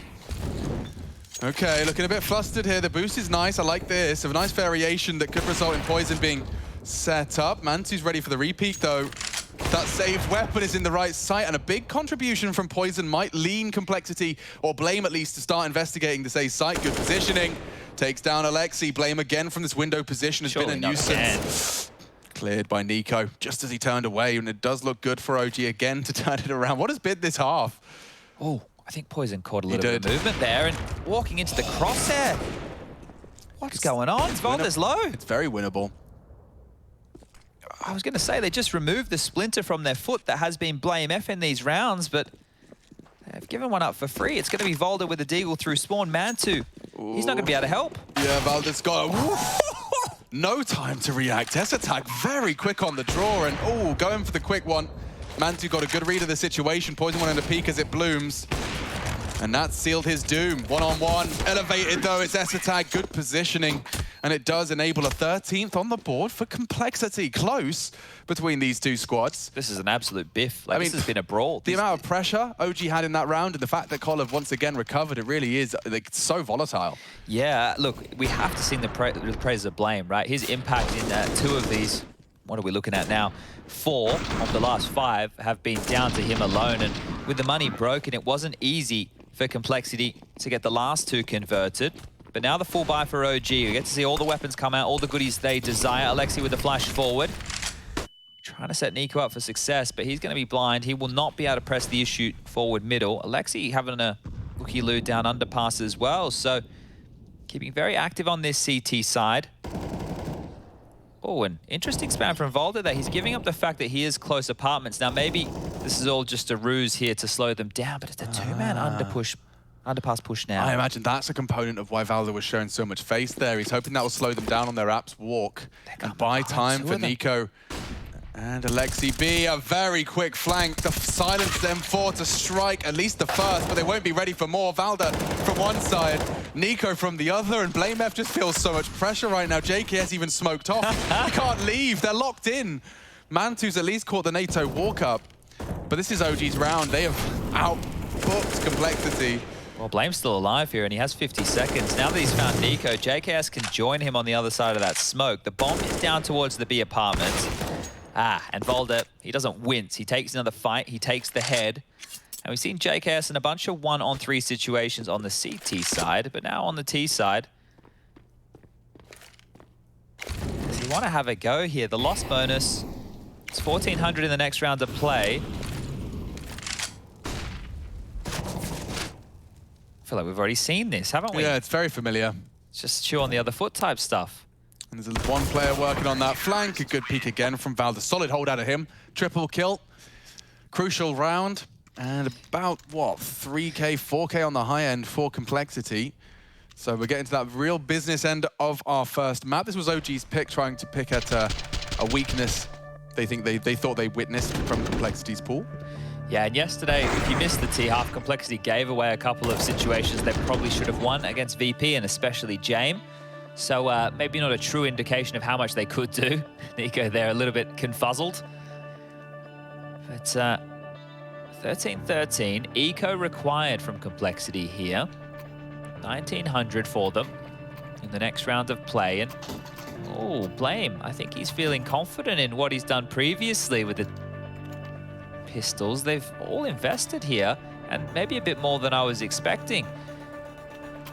Both teams' money is kind of teetering right now, so I think Complexity's goal in round number 27 is to get that bomb down, definitely, but try and take away a couple of guns here to keep OG floundering. Is there pace behind this? I mean, it's possible, sure, but the standard incendiary should buy time. Looks like a contact. Yeah, so they'll respect the incendiary. A smoke onto... Oh, his reaction of the nade, the smoke. It seems like good util, and it's worked wonders for Valda. Oh, he can't believe his luck. No plants today. Not in Valda's sight. Denied. One of the keys here is Nico and Valda got tested so much by Sinners in their Mirage game because Sinners had an affinity for that B site, so I'm sure they got more than enough practice of locking down those type of B maneuvers just the other day. But checking in again with the G2 VP game, it just clicked with what their setup was there as well. Like, we just got to witness it, that Valda doesn't always have to drop that smoke, but he can do it reactionary off the if there's flashes and steps. And it just gives him that insta-pop. His teammate throws a nade on top of it, and you end up running out of a smoke, slowed with half health. Nico flashed into mid, and it's already good for at least one, trying to evade the follow-up, and there's nothing that AK can do. Poison trying his luck, and oh, Nico will get a second for his troubles. Valda laughs it off as well. Oh, OG have just catapulted themselves into prime and pole position to finish Mirage off with the W. the fact that they haven't got any kills, the fact they haven't got that bomb down, real problems now for Complexity. Blame would have to have a miracle round here, and he started it with a dink and a kill. It's only 2,400 next round, Alex. They're going to be broke for what could be the final round of play. Yeah, if you could just kind of, I don't know, kill 4, save the AWP or an AK, maybe plant the bomb. Just win the round. Just win the round, Just win the round, Blame. If you're going to go that far, just do the whole thing here. Minute on the clock. He's been able to slip up into the ladder room. Nico's not aware of this. Not at all, so... All right, Blame, starting to get his thinking cap on now. It's just the bomb's so far away, right? Like, yeah, they can fortify this. That's probably why Nico's wondering, why the hell is he even there, right? Why isn't he working on picking up this bomb? A little bit of leg. Pushing for him. He wants Alexi B.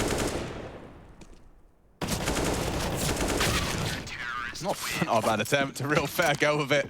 A good shake of the stick from Blame, but OG convert and put 50 on the board. Just checking in on that Fours result so far. Initial map pick was Nuke by Sinners, and Sinners picked that one up 16-7. So interesting over there. We know that the Fours result has implications on how the top 3 shakes on out. It'd be great to see Sinners get a win, right? They've been competitive throughout this group, but here we go. Could be the final round of play. Galil, a couple of upgraded pistols, some utility for good measure. And OG with all the goodies they require.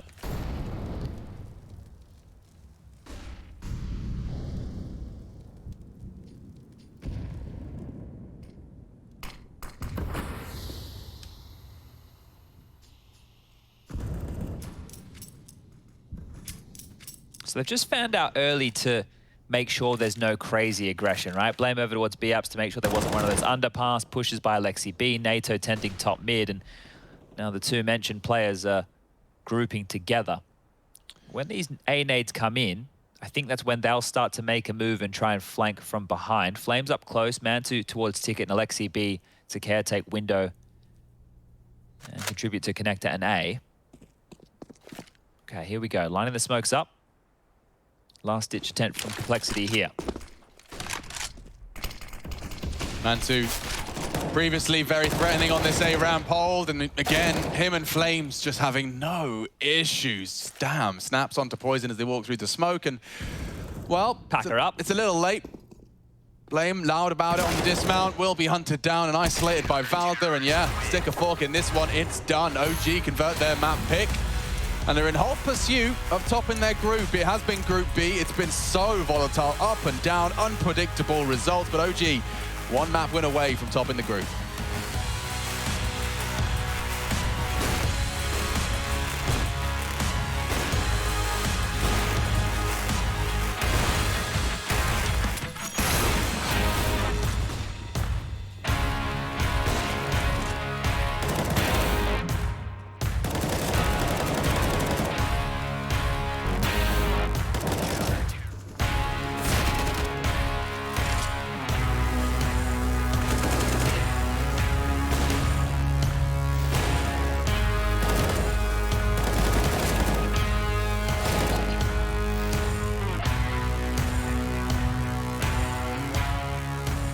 Do you think you know everything about CSGO? Then stay alert and look out for the DHL drop quiz on the ESL CSGO Twitch channel.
Alexi, it's been really cool to see you guys progressing so well through Group B. And I was wondering, now you have Flames as a hard entry player that you can just chuck out there to get things done.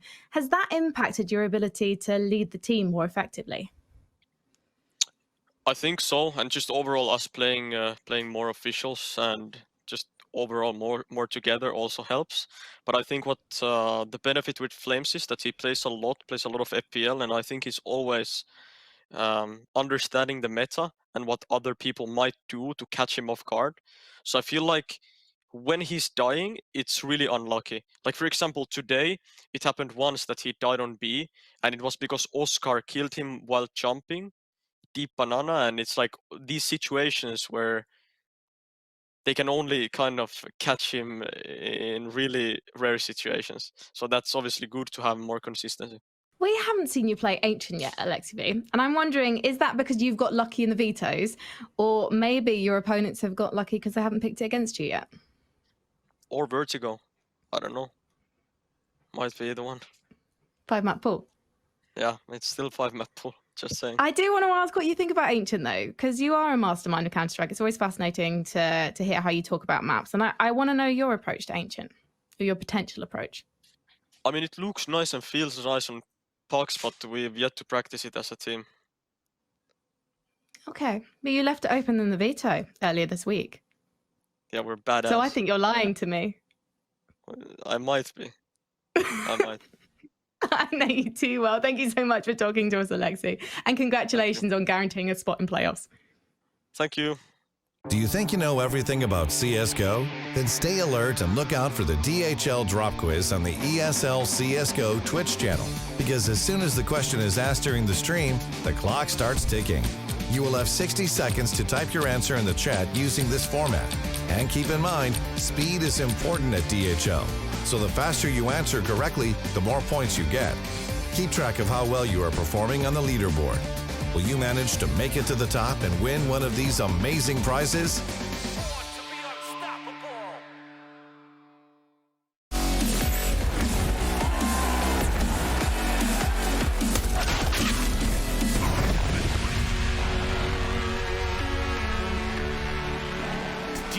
Do you think that you know everything about Counter-Strike Global Offensive to include its entire esports scene in every single matchup ever? Well, now might be the time to prove it, because it's time for a DHL drop. What we're going to do is go ahead and bring in the question, and it looks something like this. During Season 13 of Pro League, it actually encompassed a lot of different Counter-Strike, and moreover, some different Counter-Strike put up there by one individual player who had a 1.30 rating.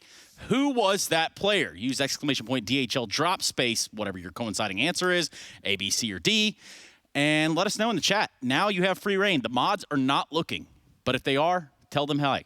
Jason, back to you in the studio. Thank you, Trace. Yes, indeed. That is the DHL drop provided by DHL. And we have a matchup here on top of the world. OG taking that first map. Mirage over Complexity. That's a nice, solid win to open things up. And that, for me, was a huge win just because Nuke is up next. A map in which OG is not exactly the most proficient in the world on. A map they're not exactly the most comfortable on. In fact, they've played it 3 times in the last 3 months. They've lost all 3. So if you want to avoid getting 2-0 by Complexity going into a map like that, not saying that it's a guaranteed win, but having the cushion of Mirage is a very comfortable feeling at the moment. It has to be. Yeah. Especially, you know, there's a lot of talk about the map pool just in specific of this game alone within these two teams, you know, leaving some of the maps just straight off the radar to begin with. Saw Frankie trying to pull teeth, get an answer about Ancient in that interview, and still LexiB's being tight-lipped. I might be. Now, that's a baller answer. Shout out Gucci Mane one time. Now, for us, let's start to look a little bit further into what happened here in Mirage. Of course, we still do have 2 more maps in front of us, but, you know, as things are starting to unfold in front of us, OG continuing to show that good team play, and I think that's something we can all grab onto. Yeah, continuing to show good stuff on the CT side. I actually think this win for OG, especially in the second half, if you isolate that half, was much more comfortable than it seemed. I think Complexity got the benefit of winning a few of those low eco buys, but outside of that, it felt pretty comfortable to me for OG. Now, the first half was really, really interesting from OG and how they decided to play it on their own T side. That was like a B bomb site simulator. I think I actually went back and like just breezed through like the VOD as it was going. They only actually went A like in round 3, I believe, and like round 12. I think they've only done it twice in the entire half. Everything outside of that was some version of popping B or splitting from mid or taking mid control and attempting to go B or just straight up winning at the B bomb site. So, I mean, OG just kind of came up with a very simple game plan of just repeatedly rinsing and repeating at one site, and Complexity, they did a decent enough job, but obviously not well enough. Not well enough. Alday continues to shine bright over the OG side. Yeah, Mantu, he's right there next to him. Really, the disparity between the two couldn't much tell you about impact they had. And it's a cool game, too, because it wasn't like they like dominated individually in terms of the entirety of the map. Blame F was at 23 kills. S-Tag was at 20. So, I mean, the Complexity guys were keeping up as well, and, I mean, that kept it close. But I think Valda playing, like, these anchors of bomb sites on these maps and performing as well as he is, and then Mantu being so dynamic with the AWP, it's a really tough combination. We've seen matches for OG where Valda and Nico working together can just shut down bomb sites entirely by themselves, and that just shrinks the map down. Speaking of getting shut down, Jason, talk to me a little bit about, you know, Poison as someone that might have gotten shut down here on Mirage. Yeah, he actually, I was surprised to see he wasn't higher up, because like when this round happened, he was looking like he was really zoned in. Had a quad kill there. He was mobile. He got a kill over towards mid. Then he moved back to the B halls. Then he was playing from the B bomb site. So it looked like he was kind of poised to have a really, really good game. And just it never really kind of fully came to fruition, which is a bit rough. Yeah, maybe a little bit because of the opping from Mantu. He was able to get shut down. I know Mantu picked him off over towards that B bomb site once or twice, but yeah, just unfortunate unfortunate because Poison's had a really, really good week otherwise. Yeah, and that's, not really helping Complexity to get off the ground on Mirage. Now, Nuke, does it start to change the storyline a little bit? We do know that there's a weakness here for OG. Yeah, I think that if you're Complexity, that's got to be your bread and butter when you were preparing for this series. You're looking at it and you're just, you love picking Nuke yourself, and you look at the weakness of your opponent, 0-3 on the map in the last 3 months. That's just got to make you, drool a little bit, salivate at the idea of bringing them to that map and be able to even things up. Salivate, Jason. Salivate. Are you salivating about the map we have in front of us in Nuke? Yeah, I'm personally, not anybody else. I'm excited for it. I think it's gonna. I want to see. I don't think OG is as bad on it as that record suggests. I think they still should be able to be pretty comfortable. I think they still should be able to compete. But also, I mean, again, with how impactful Blame F has been, not only in the entries but just in general overall, I like watching him play Nuke. He's a fun Nuke player. So, is it as fun as the DHL drop, though, Jason? That's the real question I think everybody's asking. There's not much more fun than the DHL drop, Trace. Fair enough. Jason, I'm going to let you take a stab at this. But first, let's go over that question one more time. Of course, the question was, which player in Season 13 of Pro League had that 1.30 rating? Here's a little bit of a tidbit I think that we could probably fly your way. Right about now, I think. Or better yet, here's the answer. It's simple, then the tidbit thereafter. You nailed it, Sometimes, the answer was simple. Are we surprised? Check this out, It's Jason. just as they said now, trying to isolate Simple. There's time, but the no-scope misses. There shouldn't be another, but he hits it. He's so low. 4 HP. Looking to clutch up. This 4 HP is all he needs. Bolt is running out of time. Simple does catch one.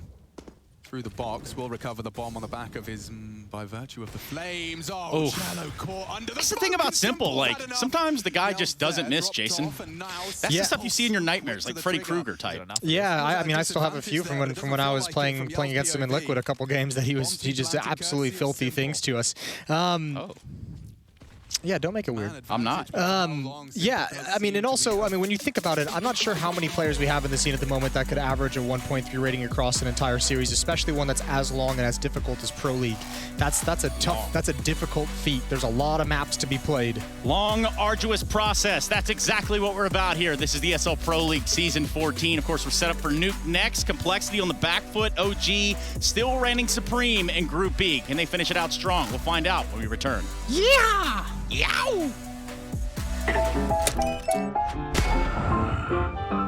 Yes, nice shot, my friend. Cheaters ruining your plays? I have eyes on the enemy. Bad servers stopping your shots? What you need is ESEA. Advanced anti-cheat to stop cheaters. And the best servers around, all with 128 tick rate. ESEA, the best way to play CSGO. Deagle? Yes, let's go Deagle. No scope, maybe. No. What about Revolver? Wait, how can we delete the... No, Revolver takes ages. Revolver or Deagle?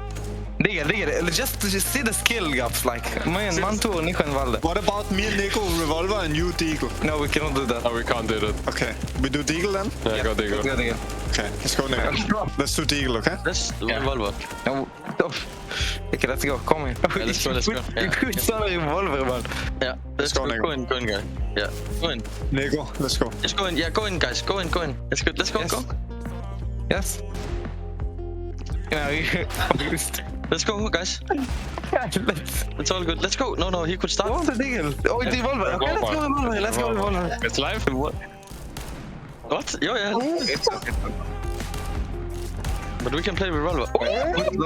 Bro, you set him on down. the left. Yeah, of course. Where do you think he is? He probably surfed, bro. Oh, he's 20 HP.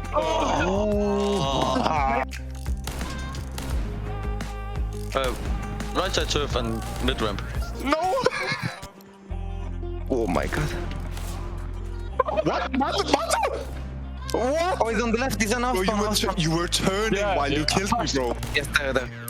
Oh. Nico been practicing. Maybe we need to swap to Revolver. Okay, Flames. Oh, Flamezinho. Oh, fuck. Man, Nico is... Oh, Nico, man. No, he's low. Nice. Oh shit. You can shoot through all walls. Just Yeah, I shoot through the...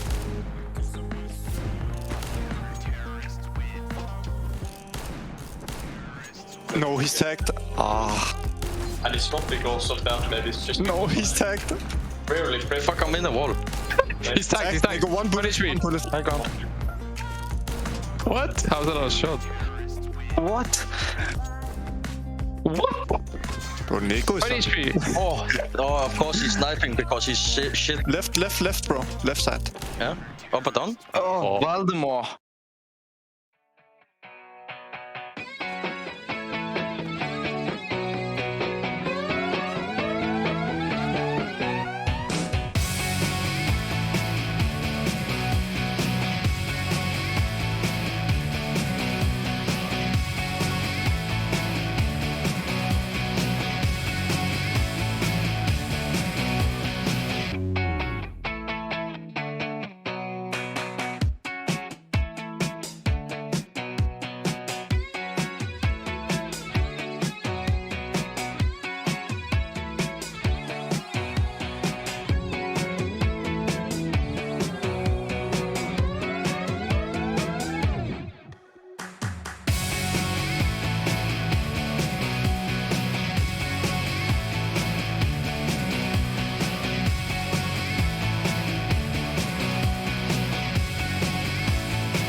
Finishing off Group B, that's the objective of today, and I hope you're having a good evening. Starting a bit later, that's because we've got 3 games running simultaneously, and it's not as messy as it can always be. Last day of round robin for Group B.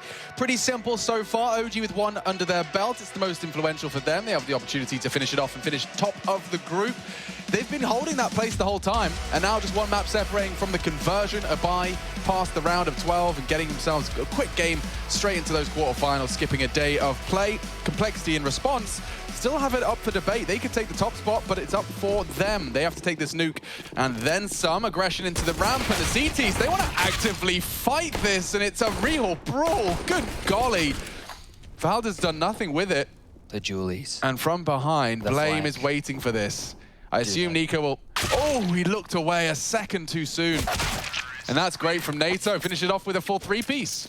That was quick. Bargain You almost bucket. missed it. Yeah, that one right there. 1x bet odds as well. Top of your screen favoring OG, and can understand why. Alex just painted the picture. OG have been the best looking team throughout this group. Problems for Nuke, though. Last 4 times that they've played it, they've lost it. So L's, or the red, are in the column. I think this is still going to be quite the game. I think if you reflect on the Sinners result yesterday, OG went double OT. And here we go again. You guys can see just this absolute car crash that was a ramp rush. See, they run strats like you guys do at home as well. Rush ramp. Lots of creativity going into that call. As the Deagles are out, the force buy is in. Top pop into a second round. It's brave, and Blame is very brave with his AK. Hiding in plain sight was Valda, and Nico's Deag's not got anything to report. It was Flames from Heaven that's got something done. But they're into the site now, 4 bodies. S-Attack very low now after 2 bullets into his thigh. He'll be on notice in that hut push. That's pulled the smoke out of them early. That was the bomb that's only just been retrieved, and NATO, careful, because he's lost it. And now the bomb up for debate again. Mantu makes the round a little more interesting than it could have been. In an odd spot, but we'll be able to get that one back. And it was looking like they were thinking about a save here with these Deagles. Alexi B not going to get the line up through the smoke. The pot shot's giving away his location, but not a whole lot more. It'll really be on Mantu here to see if he can crack this nut that is the top site. Smoke about to fade over towards main. See if we can kick this one up a gear. Not going to be easy one to crack. I mean, it's up against these AKs especially, and Crossfire is there. Esatag's done very well to beat a distraction with his low HP, and Mantu just running out of options. JKS will snatch him away, as well as a little cheeky pistol upgrade as well. They keep the two AKs in play. Cole 2, OG 0. Give you a quick little whip around right now of this evening's results so far. The first map for the Sinners 4's game was Sinners picking Nuke, and they won that game 16-7. Over there on the G2 Virtus Pro game, well, they were playing Dust 2 as map number 1, and that one was the pick of VP. G2 snatched it away 16-11. If you want to keep up with those matches, it is ESL CSGO B for G2 versus VP, and Sinners and 4's on the C stream. Turn our attention back here, and, well, Blame's attention. It's been perked towards top hut. JKS going to deal with Alexi B, and in towards the top side they go again. Sinners, they made short work of the CT side of OG, especially the top side. Volda and Nico exploited throughout. And maybe that's something that Complexity want to turn to here to level the field up 1-1. We'll be getting this bomb down momentarily. Shouldn't be too much more to say for OG until we get the guns out in the next round of play.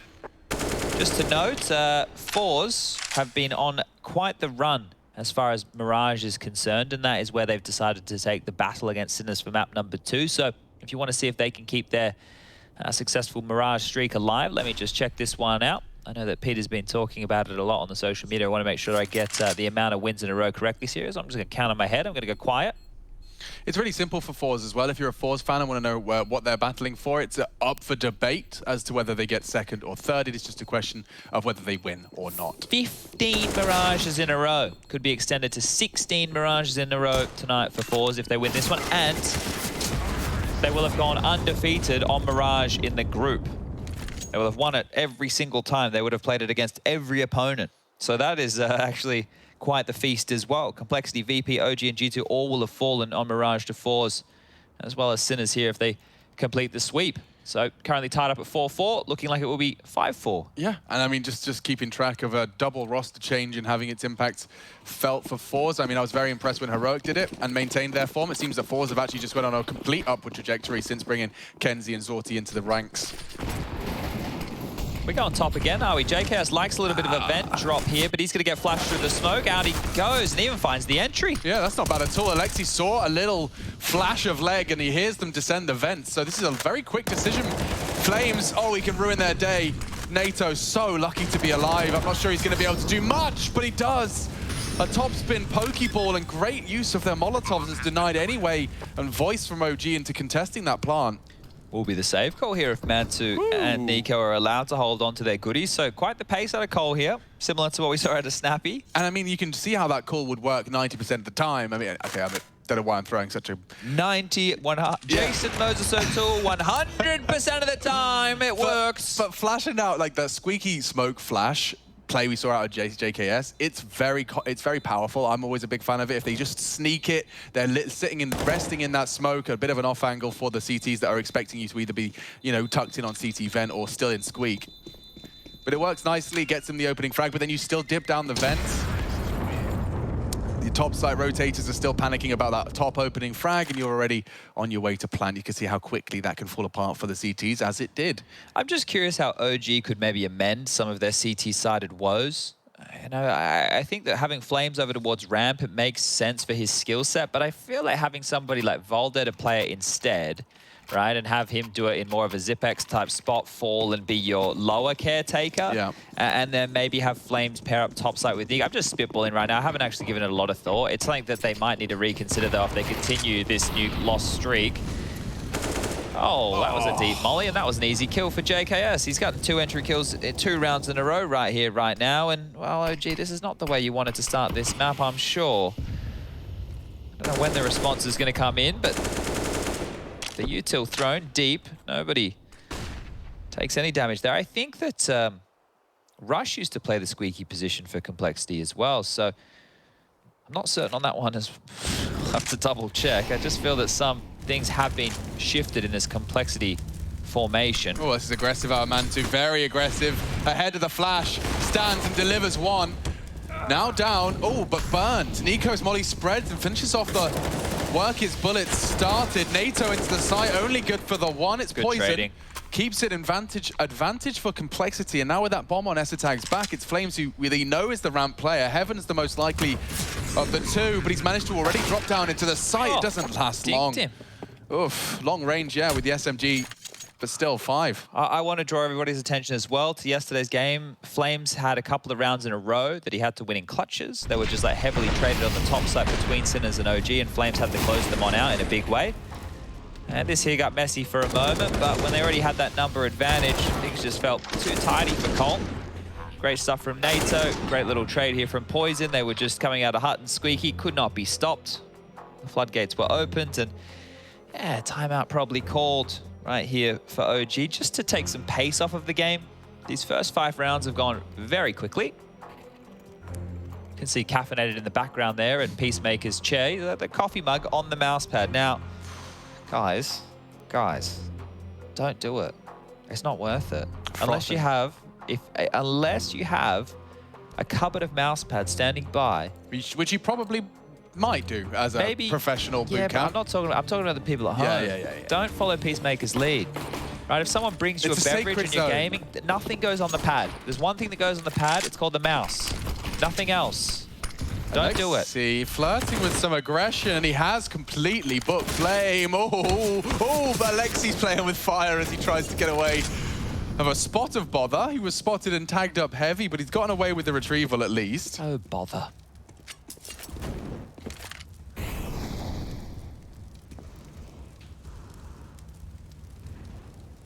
Well, they actually want to push the issue towards Yard here, so whether they're trying to find where that AK went or making sure it doesn't go anywhere, it has slipped the net. Alexi's fallen right back over towards ramp here. Now, Mantu is the next danger man that Complexity have to deal with. You can see him in the forward position towards main. Ooh, this is getting set up quite nicely now by OG. So if they do go down to the lower site, Mantu will get tested, and he's done very well to take at least his frag. So React will be swift down the vents from Nico, and he's there in time to at least voice concern.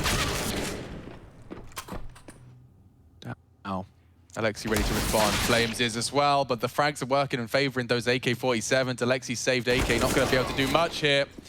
And with him gone, it's only Valda. A little CZ in a dream, but he's managed to find himself a weapon. Cost him a great deal, and I think he's more interested in keeping hold of that for the next round of play. So Complexity, keep it up, dude. 6-0 on a T-side of Nuke.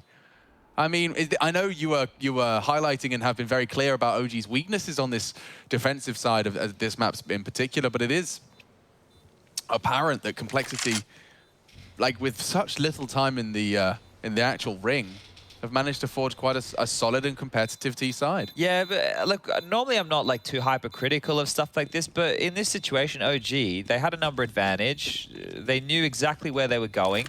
If you're not going to beat them down the vent, right? And when I say beat them down the vent, Nico was there and able to fight them, but they've already slipped at that point. Right, you got to worry about them crossing towards the windows or the single door. So you consider elbow as like the kind of the hold? If you can stop them there, drop down the vent. If you can't, what are you doing? Right, let your players from ramp defend, and then you either try and get through lobby to ramp as well, or go down secret behind, or go really, really late on the vent. Otherwise, you're just a free kill, and that's exactly what we saw happen. And look at this. Graham Messioso Pit. Quite the camera. Look, the lights. We got multiple different angles here on display. Living for it. This is what we're talking about, the boot camp environment. Okay, OG, what do you have in store for us in round number 7? Because this could be a quick map number 2. We'll continue to remind you of what the circumstances are or could be. It's still maybe a little bit too early to tell with Force losing their first map and Cole looking competitive in map number 2. But we've got a top execute set up now. Multiple Molotovs ready and raring. Deep nade again. This time we'll catch the JKS toes. And what's the go signal here? It's going to be hard for Poison. Now we saw Oscar entry fragging onto the top site against OG. Let's see if Poison can do similar scenes. They've parked Blame outside of main, and now they've just cut noise for a good 30 to 40 seconds here. Mollies are coming. Oh, all right, this is going to be all a fake or a change of plans as they run towards Flames' location. This is his first real test. A chance to have some heavy impact, and he's kept very honest. Alexi does deal with Flames' late yard. Mantu's in a prime position, very set for success onto Poison. They're catching on the walk up, and Mantu tags up NATO, finished now by Nico. It all falls apart for the boys of Complexity. Esatag's just the last remaining member, and he's got himself an AWP to hold on to. If he had the bomb, you know, maybe I'd give him a little bit of a shout in this one. They have a decent chunk. Oh, okay. Oh, okay. He wants to do some damage. I wasn't too sure exactly what his plan was there, because I was about to say they have a decent chunk of cash, so it's not like they necessarily need that AWP. There is 11 grand on that of Esatag, so he can drop an AWP back across the point if they'd like, or they can just keep operating with the AK-47. It's not the end of the world either way, but I think it was just Mantu stalling them out. This was great, and the tag was really good as well. So Mantu, handy for 10 kills so far. He's such a great find by OG. I don't know exactly how they dug him out. I don't know who scouted him. Who gets scouted credit? him, yeah, you've done a great job. Magnificent. Really just slots into this squad, and oof. That's not ended well for Alexi. He tries a yard aggress, and he's just been caught out. NATO was elevated from the silo, eventually just peppers him through. And this wall of smokes has been setting Blame up for a walk around the warehouse. He's already down and now in pursuit of info. Oh, Valdes just caught him on the elbow. Mantu another. Oh, it's falling apart for Complexity's yard hold here. They're running out of nades as well. They're just going to dry peek in. Bomb delivery service to Mantu. And we speak his name, he does deliver. Mantu recovers after the opening frag, going the way of Complexity. Great stuff from Mantu here, the big man Ting, as he's likes to be known. Has 12 kills. The next closest on his team is 4. Jeez. Yeah, so he's really quite a impactful player here. Actually, if you add up the rest of the kills on his team, they only have, what are we doing here? 4, 8, we've got 13. So the rest of his team combined only have 1 more kill. That's simple maths for all y'all. And we get a simple round. Nothing to get too stressed about. We can all relax.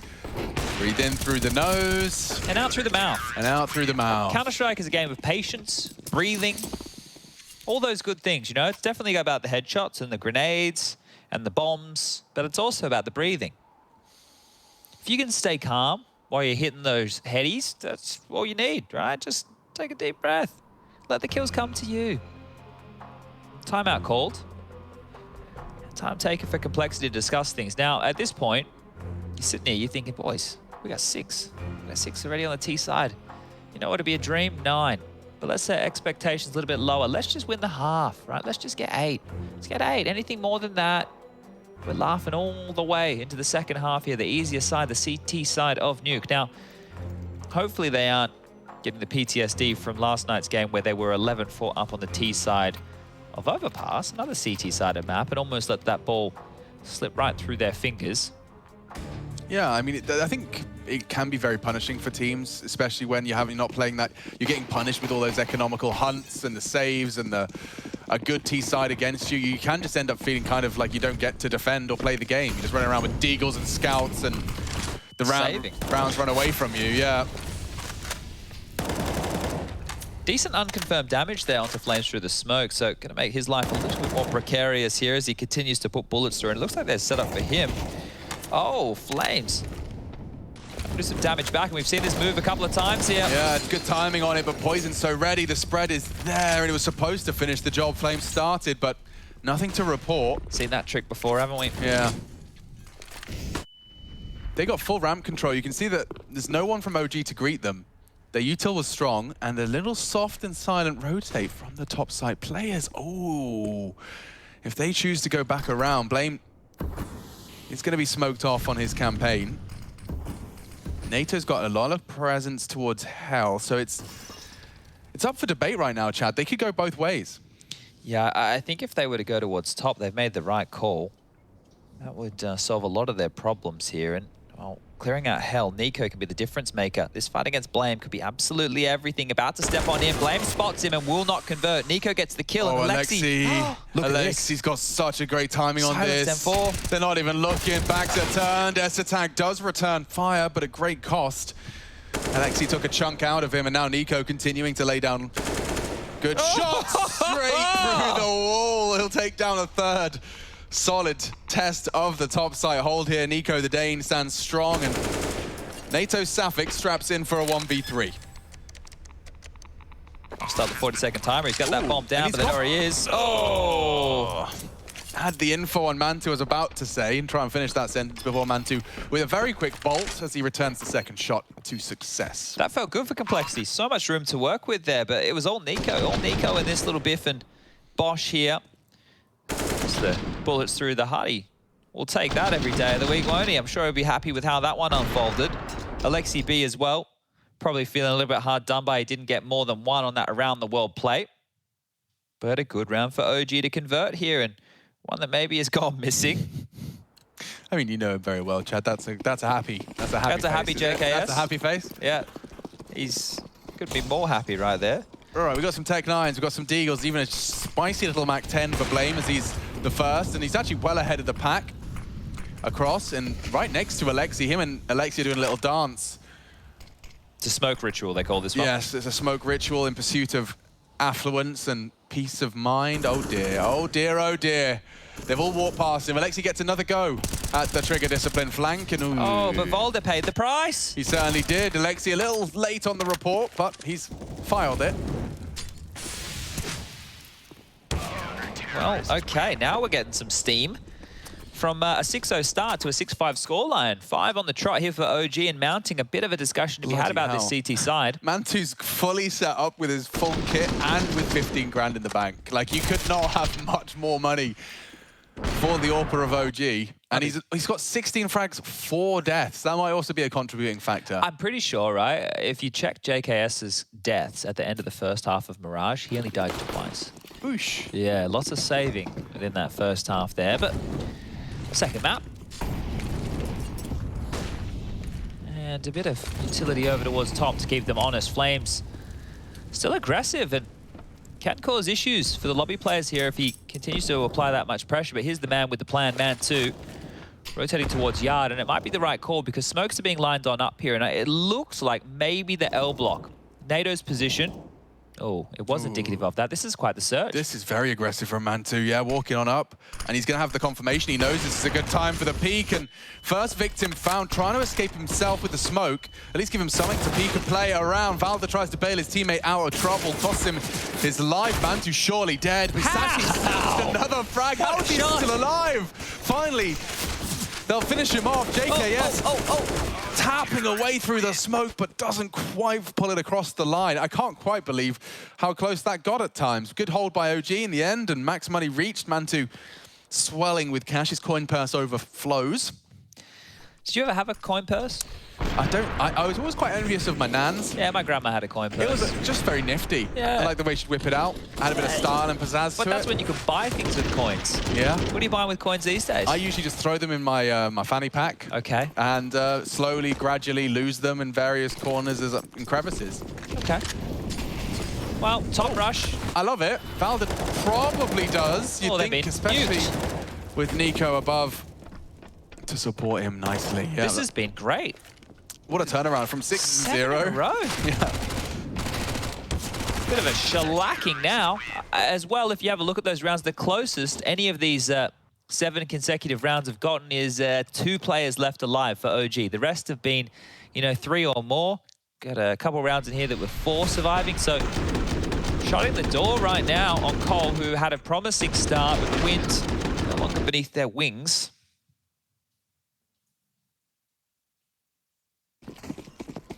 That's an unhappy JKS right there. Do you tell the difference? I could, actually. Yeah.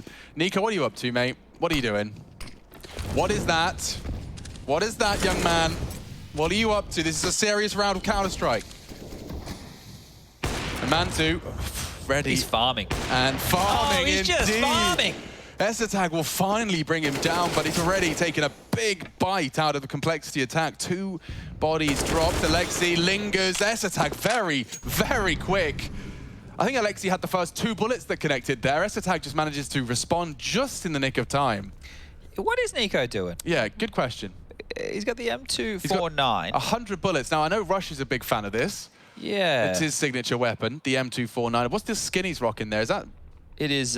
Blue Steel? It is the OSIPR. Ah, yes. I'm baffled. Well, why not?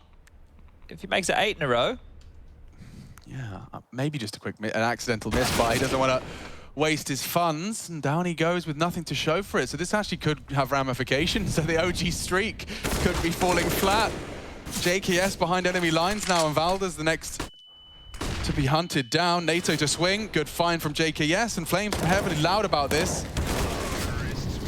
And that is Complexity finally breaking their silence, a 7th on the board. Yeah, spamming the body right there because of that fun gun purchase. You want to let him know. But all in all, Flames must have used all his nuke juice yesterday, right? Because he's only got 2 kills so far. And to be fair, it's not like a lot of actions come his way, but he's not finding anything on these retakes. So getting left a little bit unlucky. And here we go, final round of play will not be the M249 coming out for Nico this time round. Double AWPs though, Alexi B's got one of the big greens. Mantu, of course, the primary with the other. Who's going to walk away with a half lead? We're about to find out, yes indeed. Some short poem by Chad Birchall.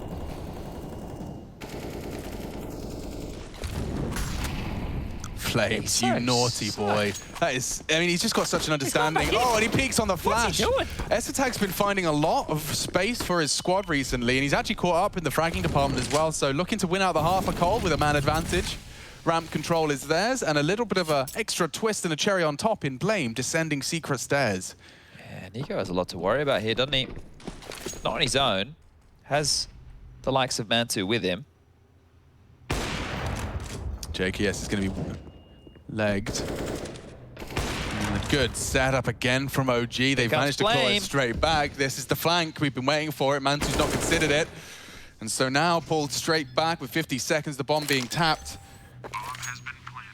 Gets it down, extends play. Valda late on the vents, as you were previously discussing. Blame's surely aware of this, or not. He'll have to trade now. Valda slipped the net.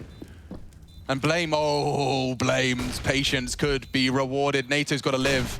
He's living in a lot of uncertainty right now. NATO just survived, because double from Blame, and that will be Complexity winning out their T-Nuke half. Looks like there are some twists and turns in our final day of play. Group B, it's still up for debate.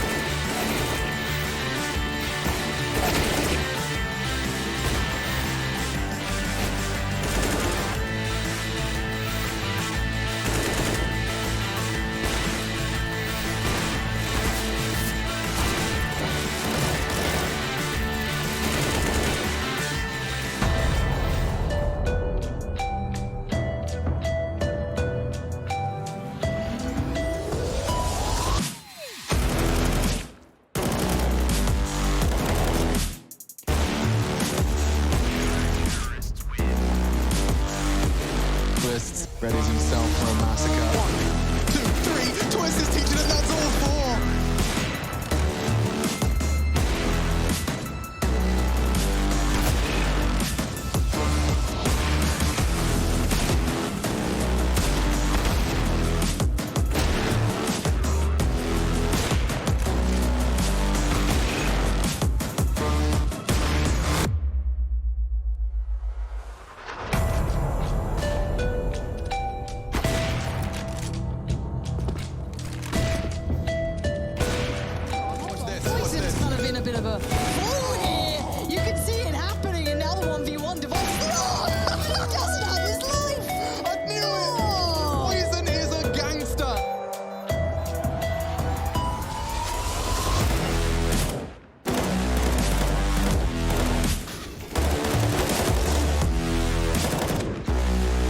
Left with a Julian mask.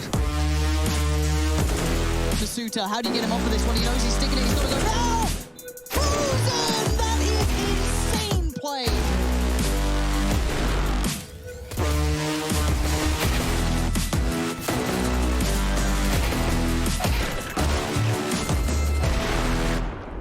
For your inspiration, like, woo, just notice, never stop, never quit. people wanna see you doing good, but never better than them. Gotta push yourself to the limits. You cannot lose if you are not in it. You gotta lose sometimes just to win it. Don't get discouraged, it's just the beginning. Yeah, turn up. Don't end up a Timmy Turner. Don't get caught up in the streets. Don't get caught up with a burner. Don't be a slow learner. Oh no, you only get one shot, one chance. Talking March Madness at the big dance. Talking big man on campus. Like no guts, no glory. Not a part of my story. I'm going hard for that trophy.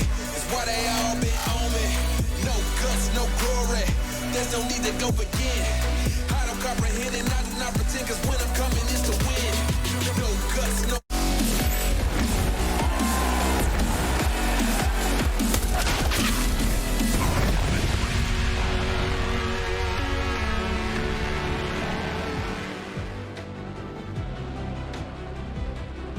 Complexity and OG for the top spot of Group B.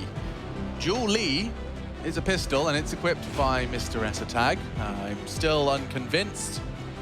I refuse to believe that these are the best pistol in scrims or that it's a justifiable purchase. On that nuke hut, I kind of forgive you. We'll see what Esatag's up to. The USP is just so good. It's just so good. Just so it's good. like a premium experience, and you only get it once a half. Like, yeah. You only get to thoroughly enjoy the USP experience. And they are bombing at Yard. So Esatag's got nothing to do with his Julies just yet, unless Alexi walks into them over that hut smoke. And down they descend. Interesting. So maybe just using him as a bit of a distraction. There'll be a very loud descent. I think Poison's going to be communicating that they need to hurry up and get down that ramp quick, because, wow, they're going to get this bomb down. Just as I say that, Blame laying down at least one. Safe plant. Poison, considering his options, he's opted for the long secret rotation in. Kit check.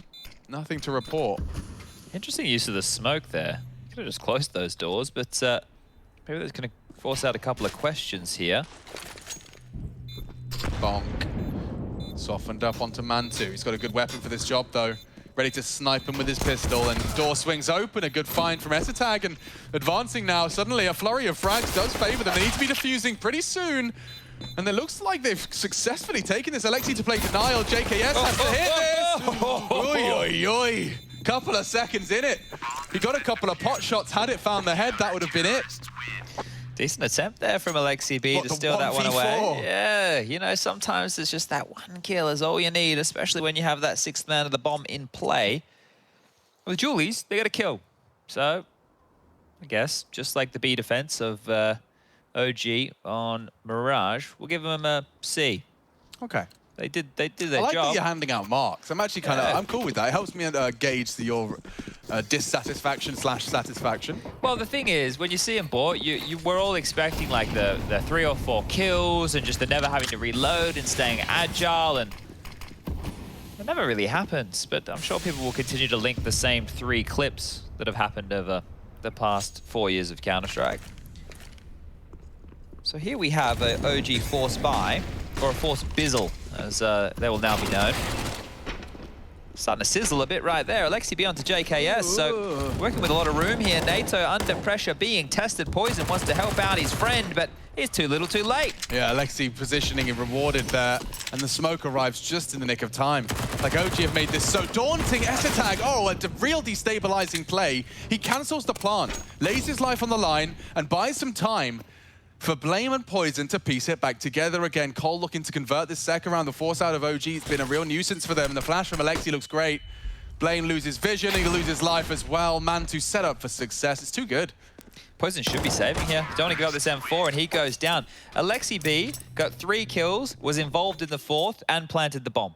That's where we have to start calling some of these OG rounds just Alexi B rounds. Think about Mirage when they did that B split. He rolled up Catwalk. I know we're going back about an hour, but he got 2 kills and entered into the site, and they won the round. He had 0 kills at that point. I think he walked away with 3 in that round because he killed JKS as the last guy. These Alexi B rounds, or maybe just in-game leader rounds, is where he takes the bull by the horns. And, well, that is one that Complexity did let slip. They're going to buy back in. Shout out by their own. One time, 24. He's heading for the 30 in regulation if he can maintain this steam. Get the 30. They got him equipped with the AK-47, and they are charging him for a bit of a top pop here. So JKS is kept very silent, and access to the site foregone. Oh, Oh, NATO up the ladder. He's been able to find room. I think he's surprised that nobody's spotted him just yet. No, almost converts onto Nico. Poison's going to try his luck up the ladder. And I think that maybe holding onto these goodies could be the long play. We know that next round they have to take an economical. Yeah, make it an economical with a little additional fun.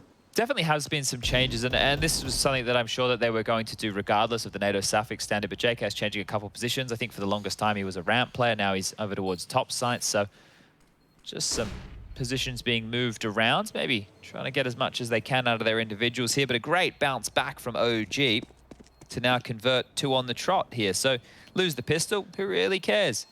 Win the second, you're able to forget all about it. Yeah, I think it's quite...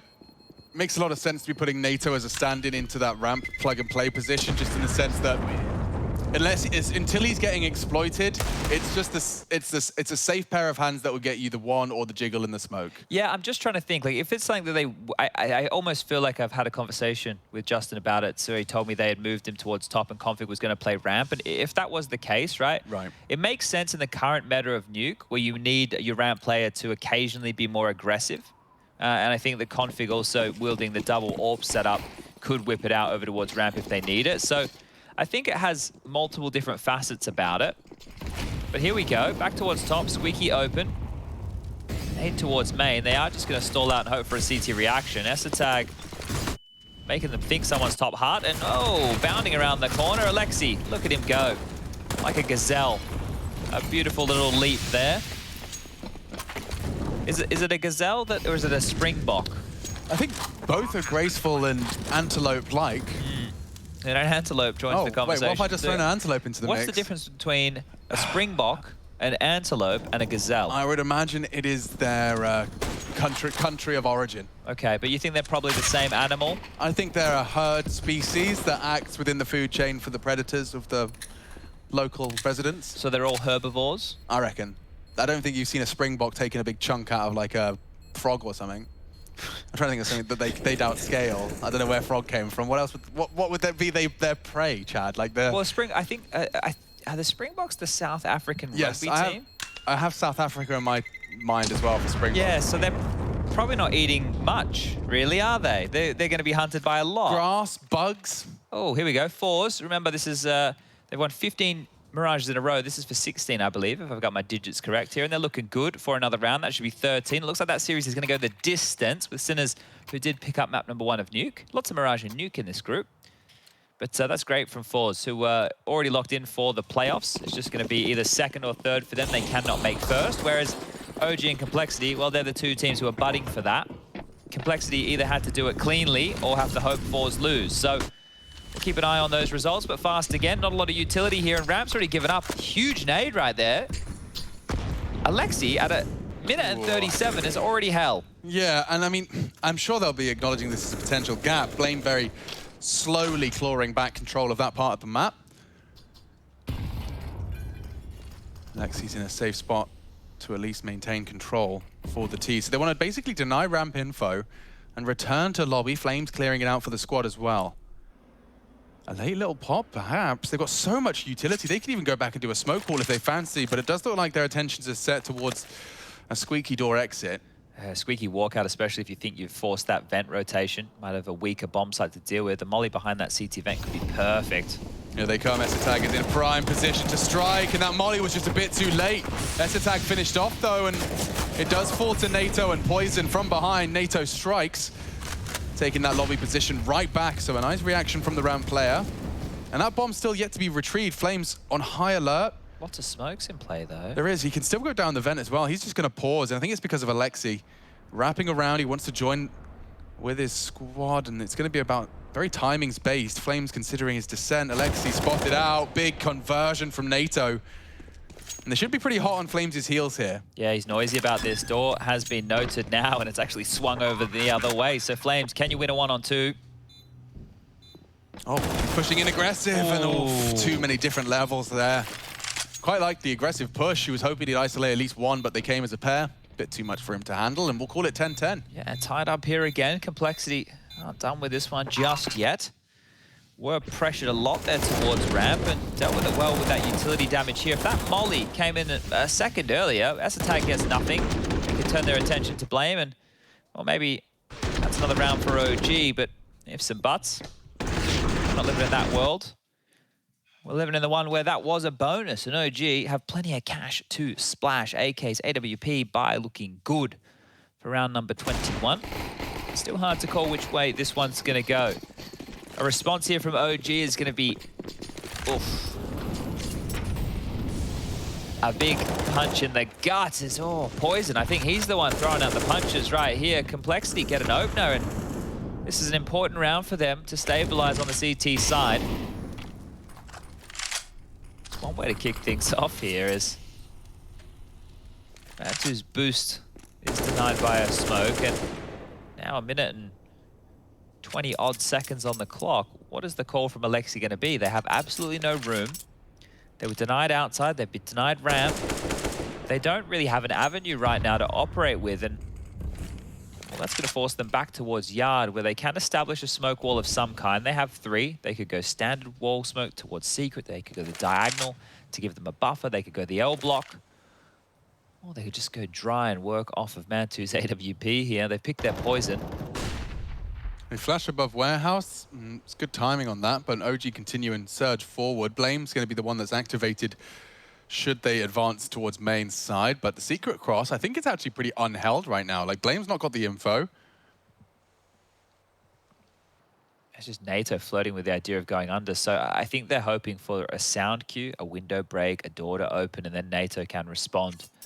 But right now, this is the path of least resistance. I can't believe how much room they've been able to get here. 20 seconds on the clock. Surely, Complexity is starting to be aware that something is up. Surely. Look at all these nades left, Alex. I can't believe this. Yeah, and Poison's going to be the first to rotate down. What is happening? 10 seconds, boys. Maybe we should go lower. Maybe. NATO has a little look. This is the same angle he's always been held, this time smoked off, so they'll try and contest it. OG have managed to get that bomb down. So many nades, mollies, smokes, flashes, everything they need. Right. How did Complexity get into this now? They can just dump their util one after another. Everything you consider instantly pops a smoke, an incendiary on the other side.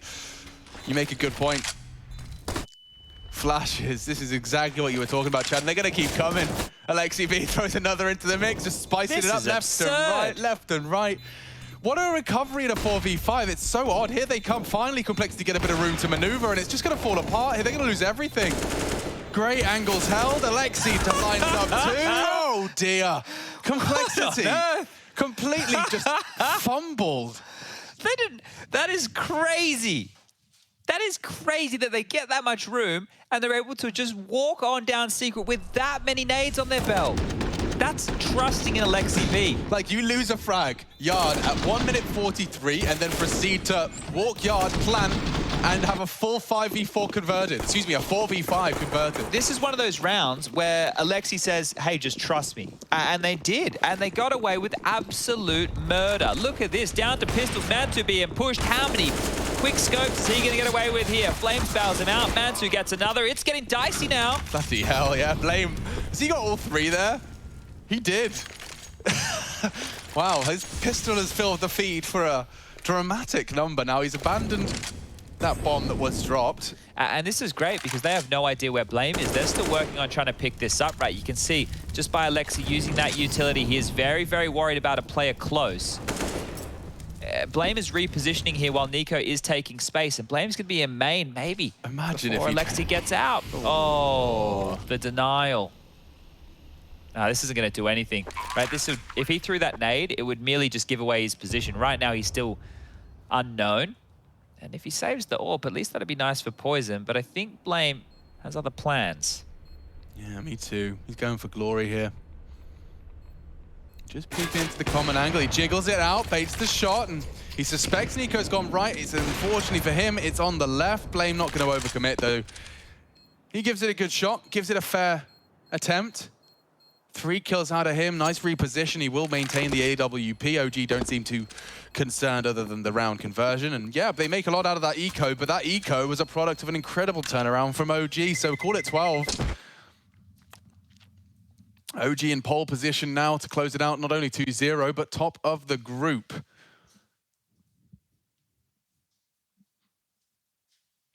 Similar poses from JKS and this tag there.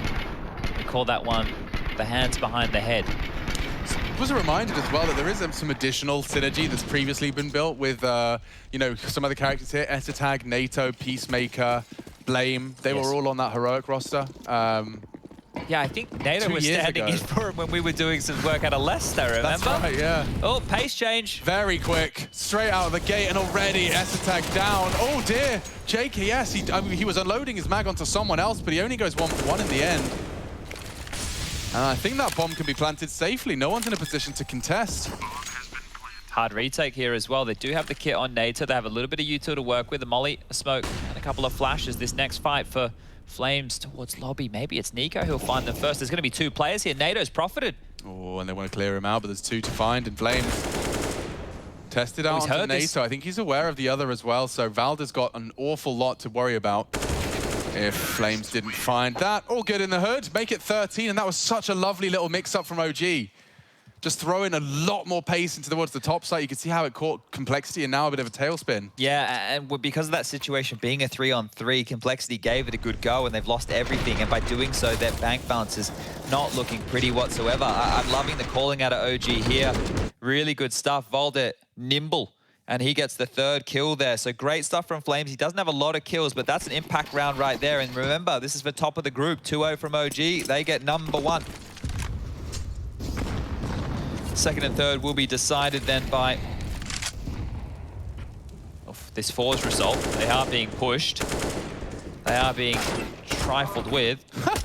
Wow, Poison's done very, very well with his USP there. And a Deagle bullet has connected. Shouldn't be too much to get too concerned about. Mantu's done well to catch Esatag. Here comes frag number 3. Ooh, not easy. Mantu has managed to confirm that 30 frag game, though. I mean, he's looked fantastic. Do you mind if I oblige everybody with the Mihao email readout again, just so everybody understands the context? You certainly can. Okay, so OG will be first if they either win or if they lose 1-2 and 4s win. So right now, forget about that second part. Let's just go with the first part. Let's assume that they win. So OG will get first within this group. Complexity can get first place if they win 2-0 or if they win 2-1 and 4s lose. Otherwise, they are 3rd. Makes sense. So it just feels like this game here is for all the marbles. And I think right now, OG have those beautiful little cat's eyes. I don't know how many marbles you played with, Alex. I think I had my marbling days. Marbles? Okay. Yeah. You haven't lost your marbles, though. Oh, well, it's on the... I've misplaced a couple of them. Okay. Some of my favorites. Looking for them. You might get them back again. One can only hope. It might be this 3 months of work in a row thing. You had about 3 days off. You'll be fine, you're mate. right. Yeah. Three days.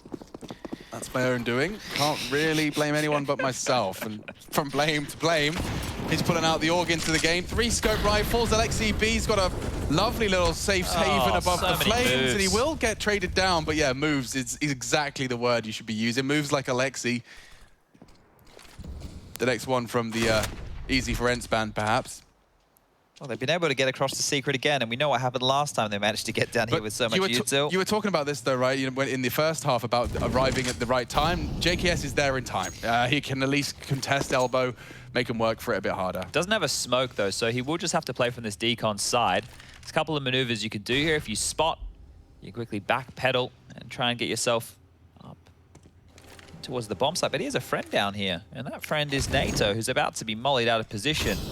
JKS's nade a little bit early there, so the teammate's smoke actually denies any damage, and here we go. Oh, JKS has got a lot to contend with. He's just choosing to fall away. Reposition. Find value. Smoke can be deployed, and oh, interesting conversation going on for OG Camp right now. Well, they know that there's 2 towards lower, so maybe that's why they want to siphon back up. Maybe through the vent, maybe just hit pause. They can smoke off, all window side, okay. Pressure will be on JKS here. NATO should be smoked on Molotov'd off. Oh, he messed the jump up. It cost him his life. NATO does collect. 20 seconds, gonna get a bit uncomfortable for OG. The smoke is good, but it's the test of JKS that will determine this round, whether or not we will play on. Valda does tame his spray, and he's caught both of the lower defenders. NATO took one with him. So, bomb planted. That door is open, and it just should enable Poison to pull the trigger as he has onto Valda. Flames just a bit too close to the line to have a fair fight onto Blame, and Cole say play on. Felt like they doubted themselves for a second there, didn't it? OG had the room, right? Just that little flub over towards the single door, resulting in a free little death right there, but we'll continue the play here. 11 rounds now, and look, this one is not done and dusted by any means. It's just not going to be easy for Complexity. They're going to have to continue to be gritty on rounds like this. You see right there, movement in Counter-Strike can be a cruel mistress from time to time. Now, the buys are being chucked across here. JKS, he gets to have an M4. Esatag will be down to an MP9. NATO and Blame have rifles as well, and Poison with the prized AWP. OG, no dramas for them. They've still got enough money for a buy, and they can probably make another one work in the next round, even if they do lose this. Is it going to be a change of pace to something a little bit slower? Esatag has warded them away from at least the squeaky presence. You make a sound there? Maybe not. Did, yeah. Oh, bullied. Great find from Alexi, and he's cost him nothing.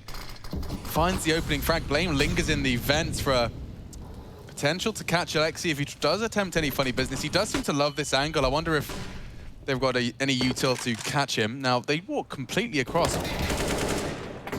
Alexi's drawn a lot of fire. Blame's aware of what his game may be, and one ahead of the pack is Nico. That's great. He denies so much power from Blame by pushing on the flame. Hard retake now. The bomb's going to get planted here, and there's a 3-on-4. Valda knows where you are, drops a molly. They pursue, and Valda executes 2-on-4 now, and it's looking good for 15. Yeah, there's nothing they can do about this one. JKS just going to have to hold on to what he can. He's living that vanilla butterfly lifestyle.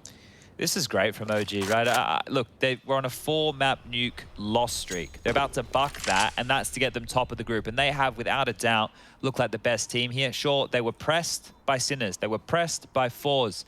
But they've taken care of business. And this roster didn't have the greatest of showings over there in the Cologne play-ins. Here's JKS for an exit. Nice easy one for him. But they're bouncing back out of this tournament break with style.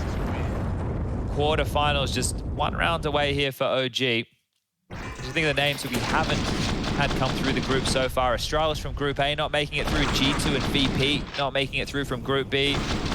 Some bigger missions here in the Pro League. Yeah, well, OG were considered an omission in the playoffs of Cologne. I mean, a lot of people had high expectations of them coming in, and I mean, we saw the play-in for it being a bit of a problem for them. But they've been on the grind for a while, and I agree. Best team, starting their season off looking like the best team in their group is a really nice bounce back off the player break.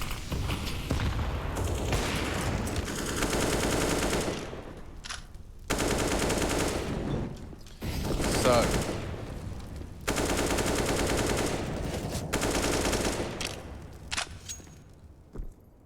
Two magazines of bullets pumped out of Valda's AK into the hut, but nothing to report. And this boost will have also no opening frags just yet. Complexity are on the ropes here, and 4 rounds consecutively required for the CTs. Poison was going for yard info, but he's hearing all of that action towards ramp side. It's getting him a bit uncomfortable. Nico's waiting for Blame to walk. Oh, that could seal it. And that could definitely be the beginning of the end.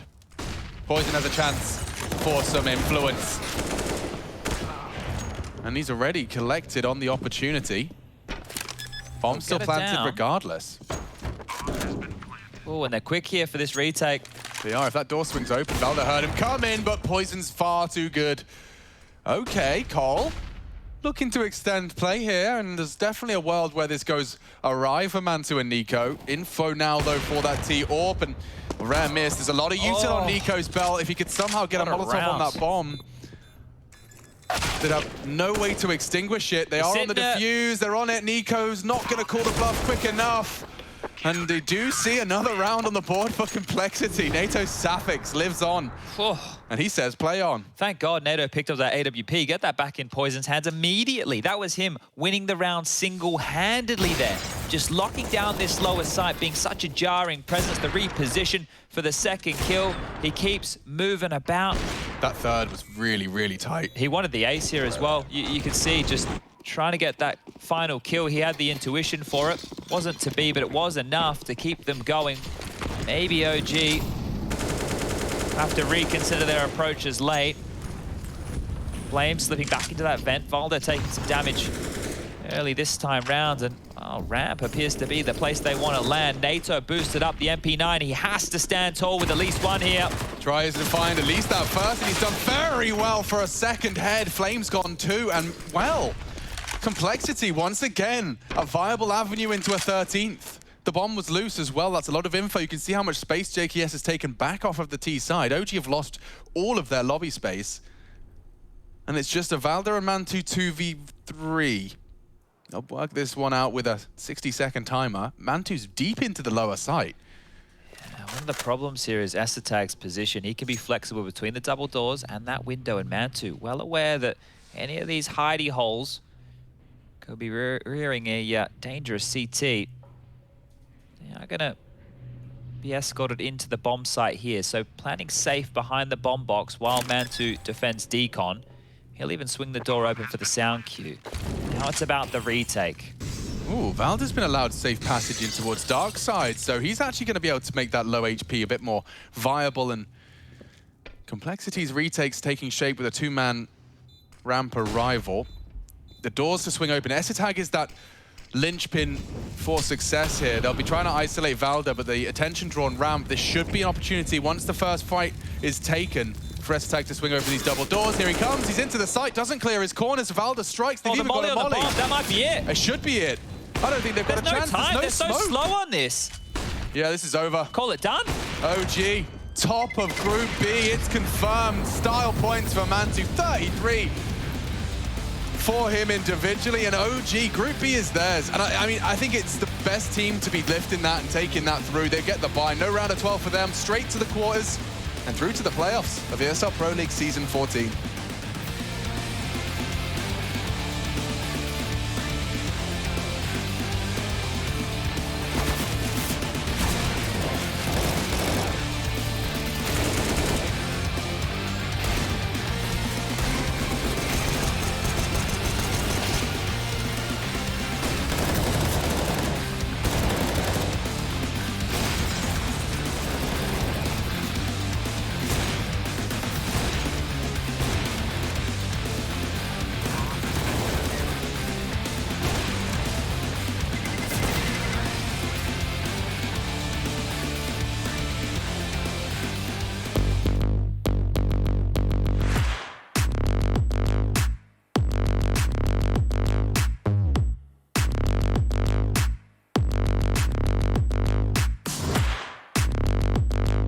All right, if you've been paying attention so far, you know that the battle's been going better for one party than the other. Yeah. Current scoreline 4-0 in your favor. Yeah.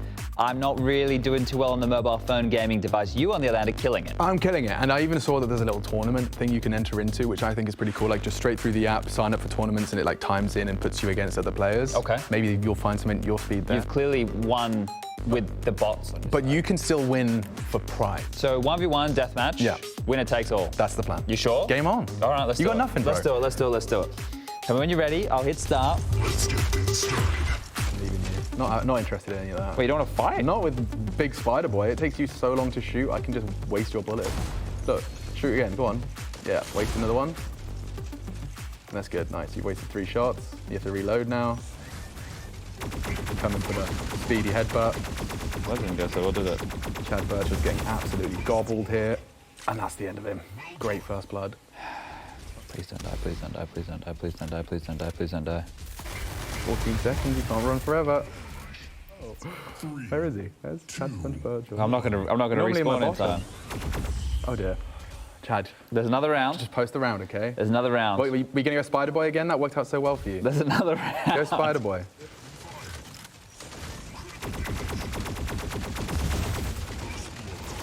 Oh, I need to reload. Please be nice, be nice, be nice, be nice. Shield in 2 seconds, 1 second, shield.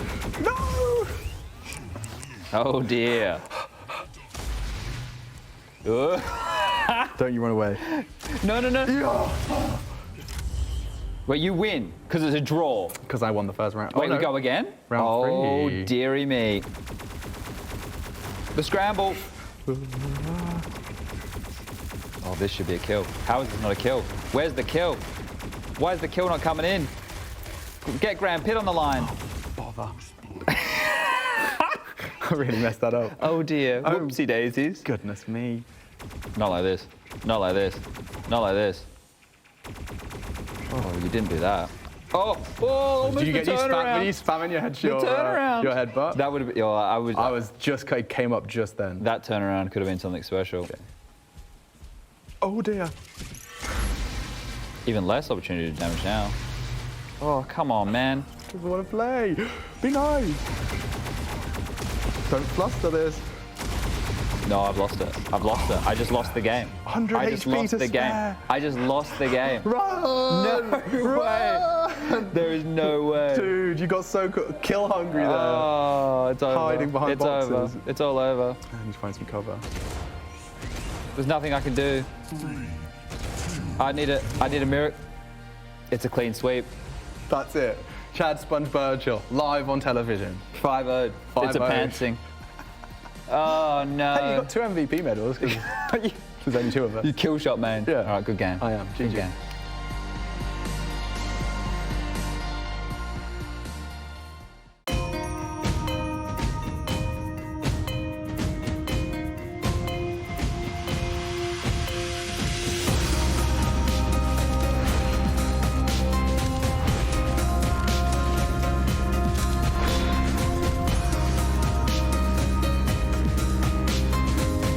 Ready for 2. Gets to kill the first man. And the second and the third. Lined up easy.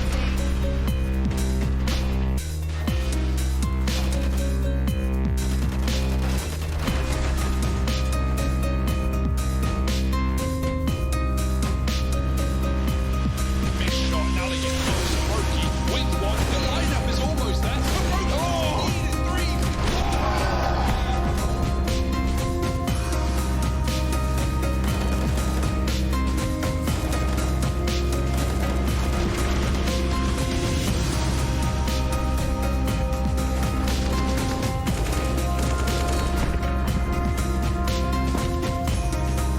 With a USP, 10 seconds. Oh my god, they just have to kill him. Oh, no! I really don't believe it.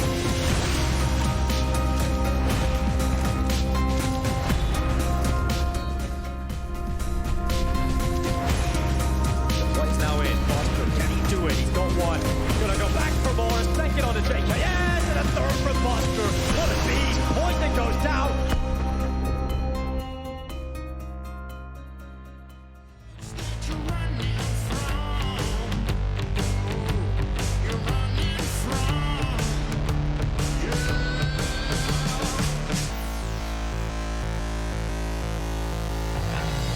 Ground shakes to the sound of the beating drum. This high stakes, don't get caught in the hailstorm.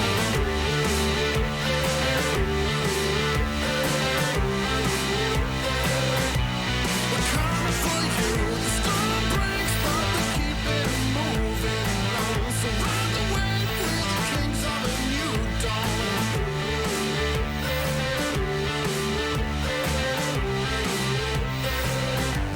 We're coming for you.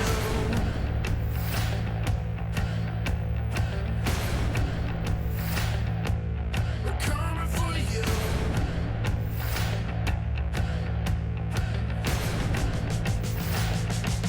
We're coming for you. The ground shakes to the sound of the beating drum. This high stakes, don't get caught in the hailstorm.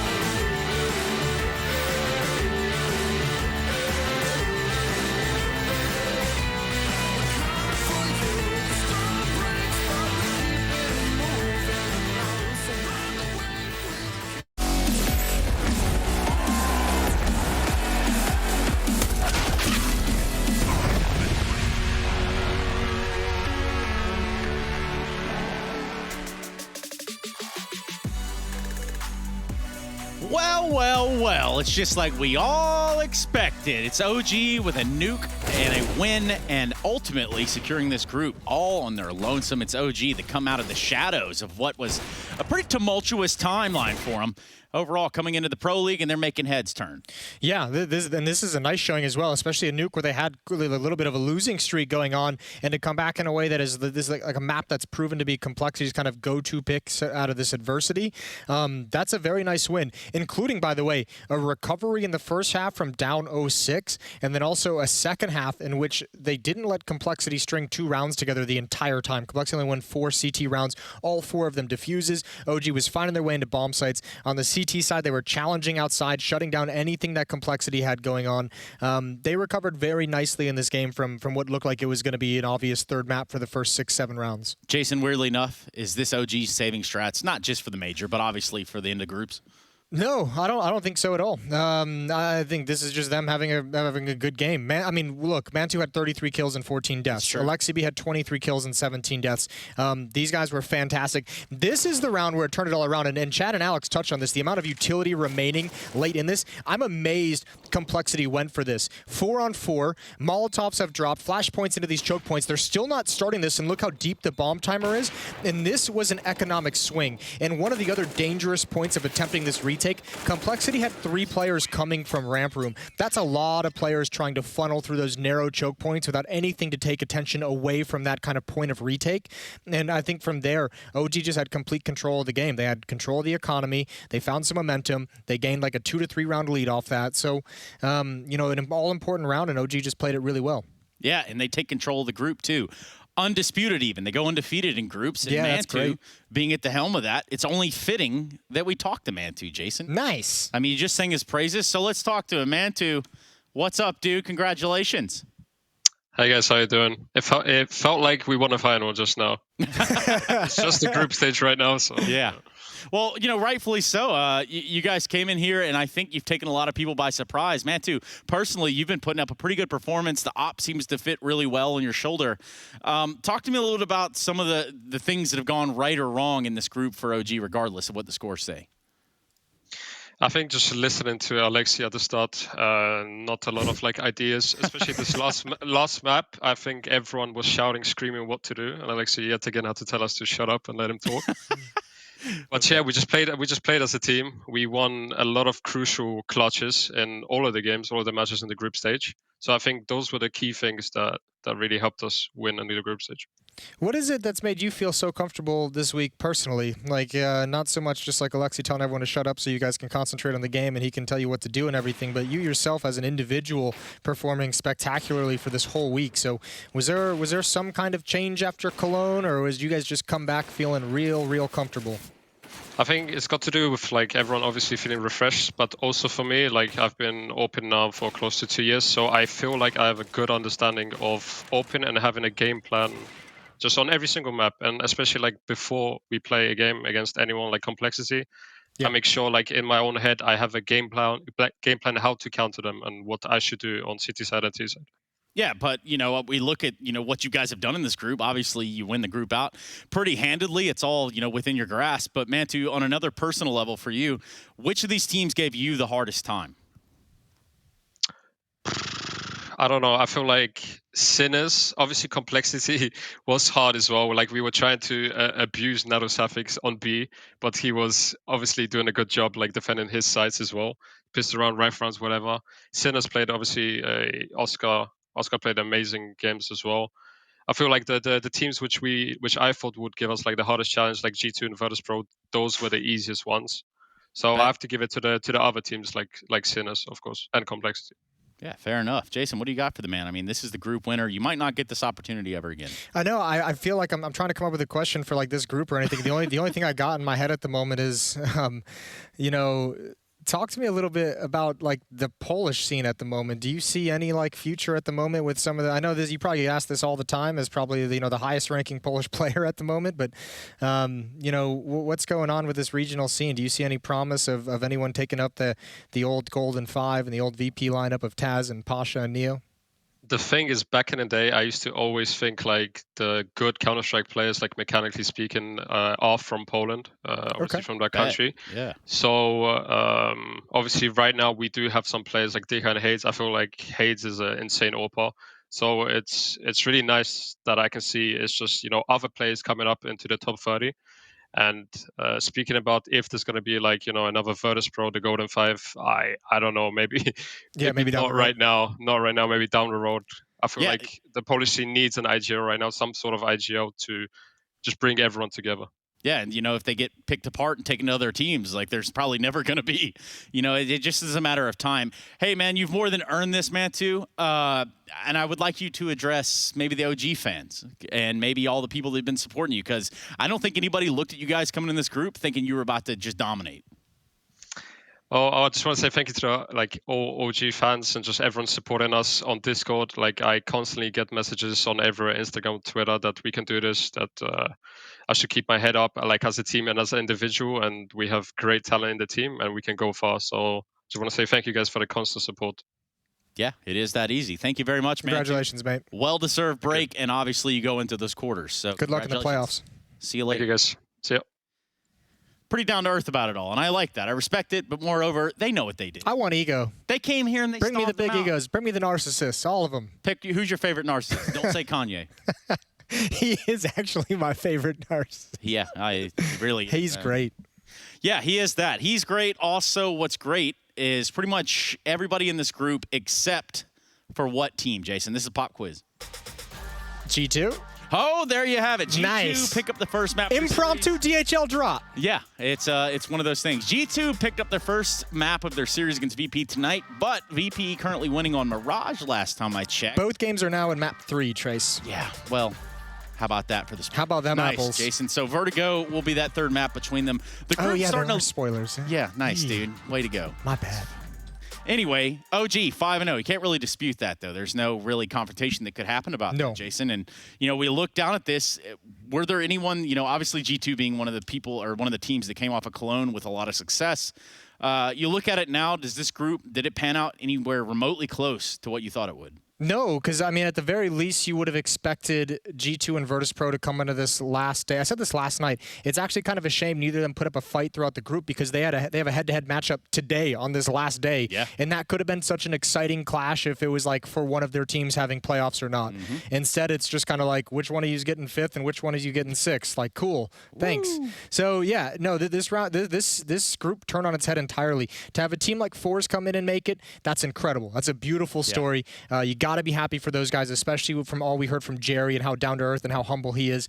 Complexity, overcoming all that adversity, new coach, new GM, new player, stand-in as well. Like, that's incredible that they're able to make the playoffs, and then OG having such a nice bounce back. So we actually have 3 really cool teams that have come in and had to overcome, you know, varying levels of obstacles to get to this point. Right. But I don't think anyone would have expected it at all. No, especially after Cologne. You know, we talk about what's going on here within ESL Pro League Season 14. Group A, done and dusted. Group B, almost done and dusted. There's still some games going on right now, apparently, but it doesn't matter. It's already decided. Yeah, the top 3's locked in. We're looking at OG, Fours, and then Complexity. So even with an L today, Complexity skirt through, however you put it. Skirt. Jason, did Complexity turn your thoughts about them going forward around? I actually really liked what I saw out of Complexity. I actually really like S-Tag. The more I've watched him play, even in Cloud9 from when he was in Astralis, then Cloud9 and now in Complexity, I really like his game. So I think he's going to be a huge piece. I think he's going to be a very important piece of this Complexity team moving forward. I think the funny thing is, I think it'll be really interesting to see when Config eventually does come back weeks from now, because that's going to be cutting it pretty close to major time as well. It's going to start getting there. But also, you have a world in which, you know, Config missing from this team has given players a little bit more space. And I'm not saying Config coming back is a bad thing, but it'll be interesting to see how that all kind of is affected when he comes back into the lineup. Like, is Poison going to have as many opportunities? He's still going to have the same initiative. Blame F has obviously shown that he can be very, very competent in more of an entry fragging role or looking for those opening kills. Is he still going to want to do that a little bit more? Is he going to take some of that away from Config? So I think it's a good problem to have if you're Complexity at the moment. Yeah, and there's that perplexity too, right? You talk a little bit about Config coming back to the lineup. Well, then that slides NATO out, but then also S-Tag is new. Yeah. So then you just think about, like, okay, so the foundations of this team really haven't even been planted into the ground yet, and that's exactly what we're here to talk about. Just kidding. Let's talk about tomorrow's schedule. That's what we're looking at. Big versus Evil. Geniuses North America trying to make a comeback. And maybe it starts to happen. We look at Big EG. We got Na'Vi and Fnatic thereafter. A lot of question marks around that Fnatic lineup. Of course, with Alex and Mezzi coming in, yeah, a lot of questions. To take a much different look. So that'll be a whole thing with Fnatic. And then we're going to round the day out with FaZe versus Mouse. So a little bit of Kerrigan versus his Mouse friends. And with that said, I don't know that there's much else to say, Jason. You got anything? No, I got nothing, bro. Perfect. You're killing it. I'm trying, dude. I'm trying real hard. Anyway, Struggling. We're going to go ahead and raid one of the other streams of the matches going on, which ultimately means... Shout out to Shadow Legends. ...that it is over for us here on the main stream. Thank you so much, everybody. Group C of ESL Pro League Season 14 kicking off tomorrow. You ain't got nothing better to do, so get your ass there.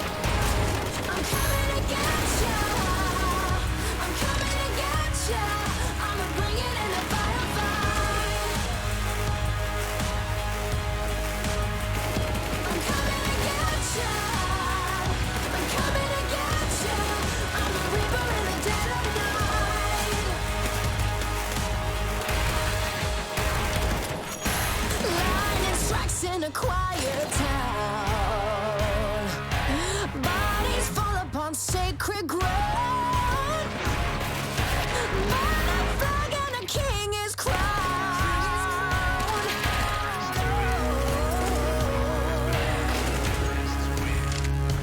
Coming to get ya.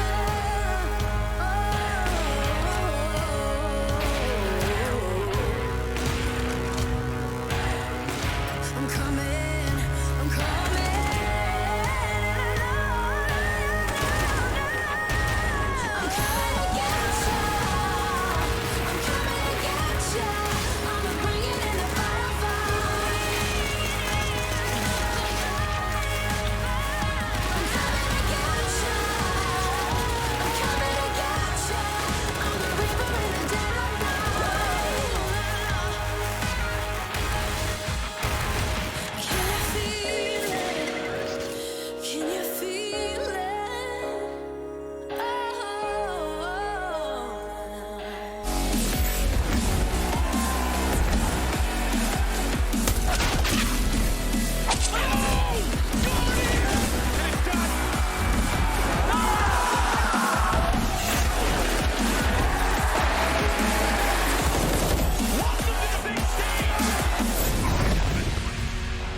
Yes, nice shot, my friend. Cheaters ruining your plays? I have eyes on the enemy.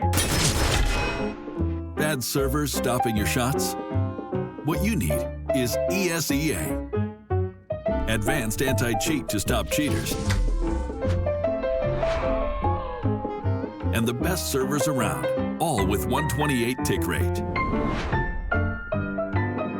ESEA, the best way to play CSGO.